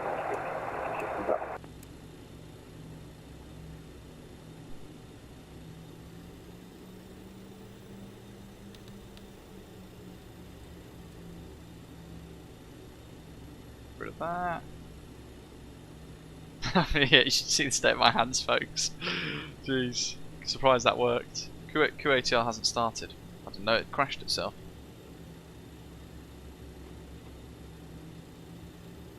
Qantas 7105, request taxi to the cargo apron. Qantas 7105, taxi Tango Alpha Juliet to the bay. Taxi Tango Alpha Juliet to the bay, Qantas 7105. Thanks, have a good night. Appreciate the ATC. Qantas 7105, I've got a minute taxi for you. You can taxi Tango Alpha Yankee Sierra Hold Short Juliet. Is that Tango Alpha Sierra Hold Short Juliet 7105? 7105, in between Alpha and Sierra, there's Yankee as well. Okay. Juliet. So hold there. Make sure I note that down. Hey, look, it's giving us a show.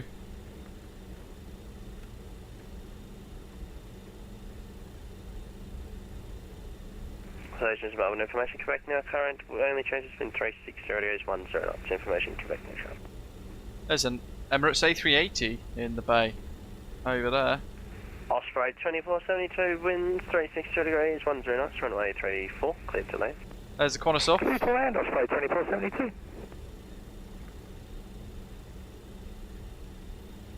Yeah, I'm quite pleased with that. The 146 is just such great fun. Really, really good fun to fly. And on today's flight just now, we were able to kind of just stay ahead of the aircraft. That makes all the difference. Definitely all of the difference. He said hold Qantas 784, Melbourne approach, thanks. Taxi Tango here, didn't he? So holding it. Alpha Yankee Sierra, hold short of Juliet.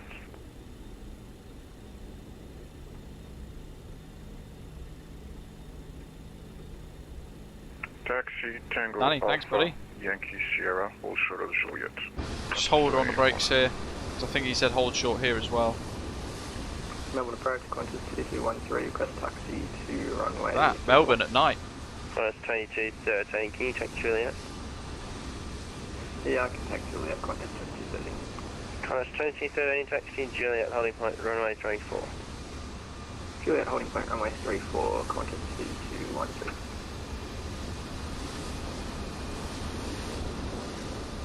Osprey 569 Bravo, Actually, that's him. re-cleared the visual approach runway 34. Let's go back to this view. Yeah, my graphics card's not sitting very well here. Yes, no worries. JustFlight 665, descend 2,500 from Actel, cleared RMP runway 34 approach, expect late landing clearance. 2,500, cleared the RMP 34, expect late landing clearance to star 665. Nokia 113, descend via the star 3000. Wait, star 3000, Nokia 113. JustFlight 665, reduce minimum approach speed.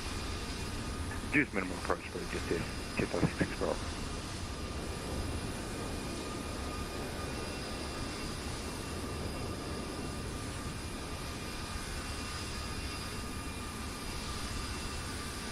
Here we go. Just 2213, report ready. Correction, Qantas 2213. Nice, nicely saved. Qantas 2213, ready, holding point Juliet, runway 34.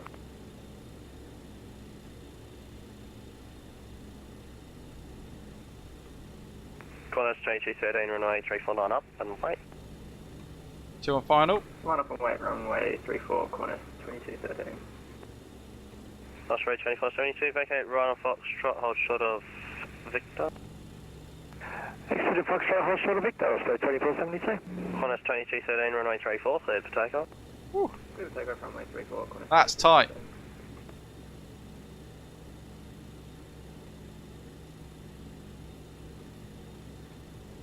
Rich, did you want us to hold short uniform or golf for Qantas 7105? Yeah, taxi Juliet to the bay.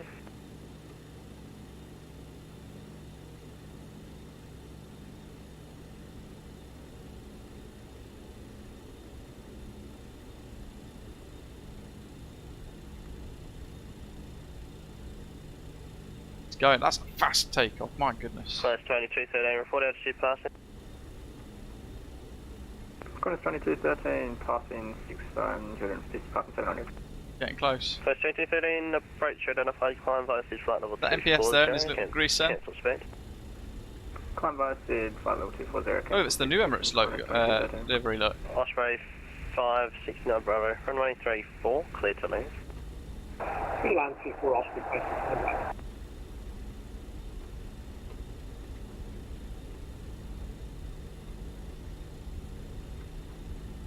Osprey 2472, taxi Tango Alpha Juliet to the bay. The taxi Tango Alpha Juliet to the bay, Osprey 2472. Autopilot says hello from the A380. Very nice. Hello. Nokia 113, distance 2500 from Acadel, cleared the RMP, runway Just going to bring it almost to a halt here because the yellow line for the turns here. You see, I think it's living on a dream. B4 Nokia 113. Living on a Osprey player. 569 Bravo, if possible, About vacate to right at touch Foxtrot. down.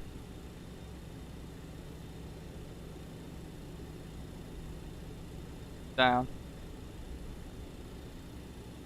Nice touchdown. Getting dark though, bit difficult to see with the contrast difference in the sim.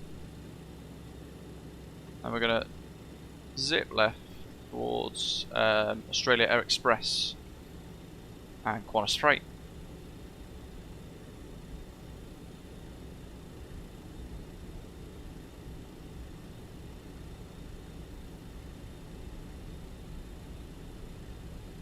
Taxi, where are me parking slabs? Parking bays. Melbourne approach, Qantas 784. Can you 46. confirm the taxi instruction? It's left on Yankee, right? A furthers Yankee Sierra to the bay.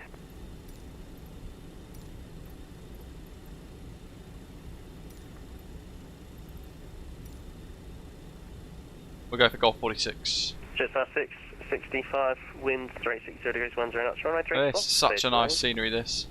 Clear to land, runway 34, just 665, thanks. 100% rough approach, yeah, really good job. Managing a lot of traffic, all like hitting in pretty much at the same time as well. 2213, no further requirements with me, 1 to Unicom, 1 to 2 days from the light, good day. And this is also the first time that we've kind of taxied over to the cargo apron for the first time, and at night. We did daylight last time. Trying to catch some of these touchdowns, folks. Cool, come to a halt. Bam. A little short the touchdown zone, but otherwise nicely handled. Back to taxi. Oh, crikey. Better take my next pills. Bear with me, folks. 20 minutes too late.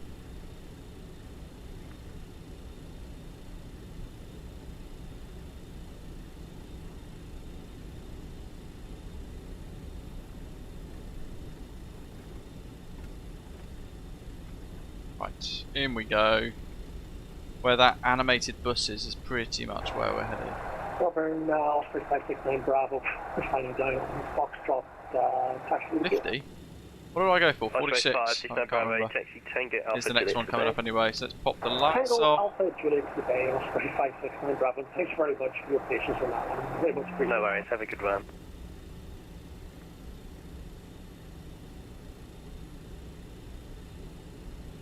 I think it was Nokia 48. 113 runway. No, 46. 36 knots, runway 34. You can see the Clear for trolleys me. and things.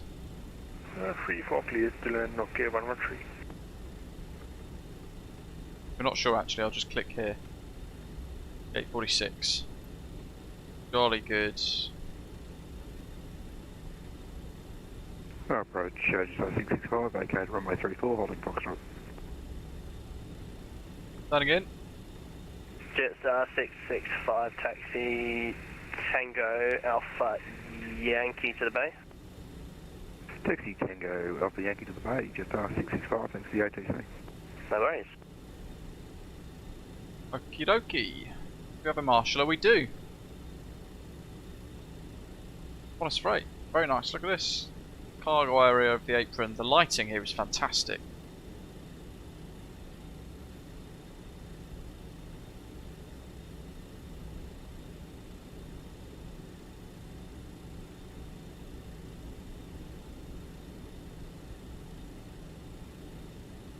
Really? Really? Surely not. That means we're well off. Whoever's created this profile must have been drunk.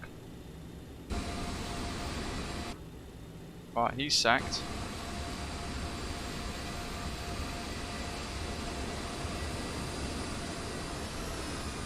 That'll do.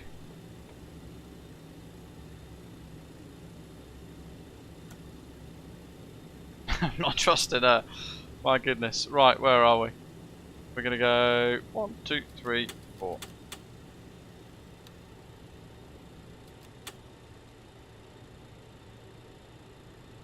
Engines off. That's all good. Beacon lights off. She's gonna stand there getting achy arms for the foreseeable. That wasn't a very good parking. Boarding requested. Should have got the Specsavers. I think that's all of us. Oh, I missed Turgey's touchdown. Damn it. So everybody's kind of taxiing in now. There's the little buses around Melbourne zipping about, the Sky bus.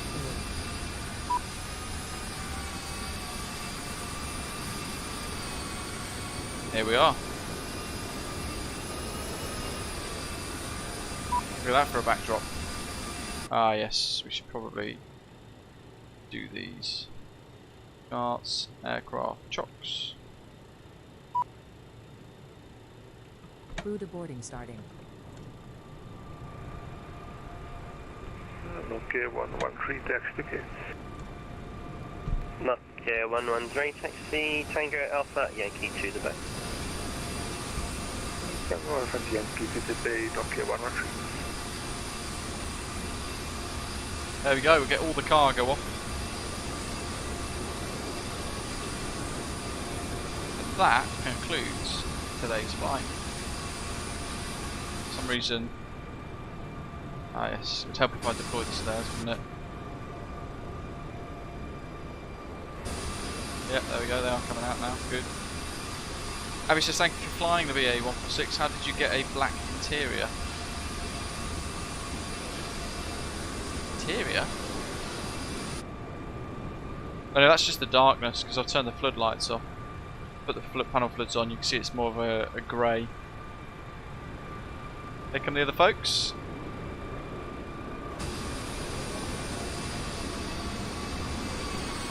Pilots to boarding starting. And there we are, look at that. Melbourne Tullamarine. Really, really good bit of Orbex scenery. Dare I say, possibly their best as well. There's living on a player parked up over there, I think, in the Eurovision Special Osprey livery. We've got a few Qantas folk over here to parking back up on scene on stand. There's the Central Business District. Can't see it from here. Ah, there it is.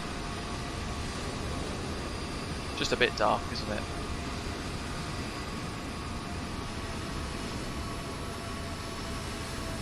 But there we go, folks. Thank you very much for watching. I hope you've enjoyed today's live stream. Massive thank you to our ATC right at the end today as well. And those of you who flew along, I hope you've enjoyed today's stream and route and aircraft choice as well. Keep your eye on the channel. Probably Saturday or Sunday we'll be looking at doing a live stream pending the hand repair, all that sort of stuff as well. But yeah, do stay tuned, keep an eye out. We'll try and set something when we can. Big thank you to all of our channel members, bronze, silver and gold frequent flyers as always, for helping support the stream.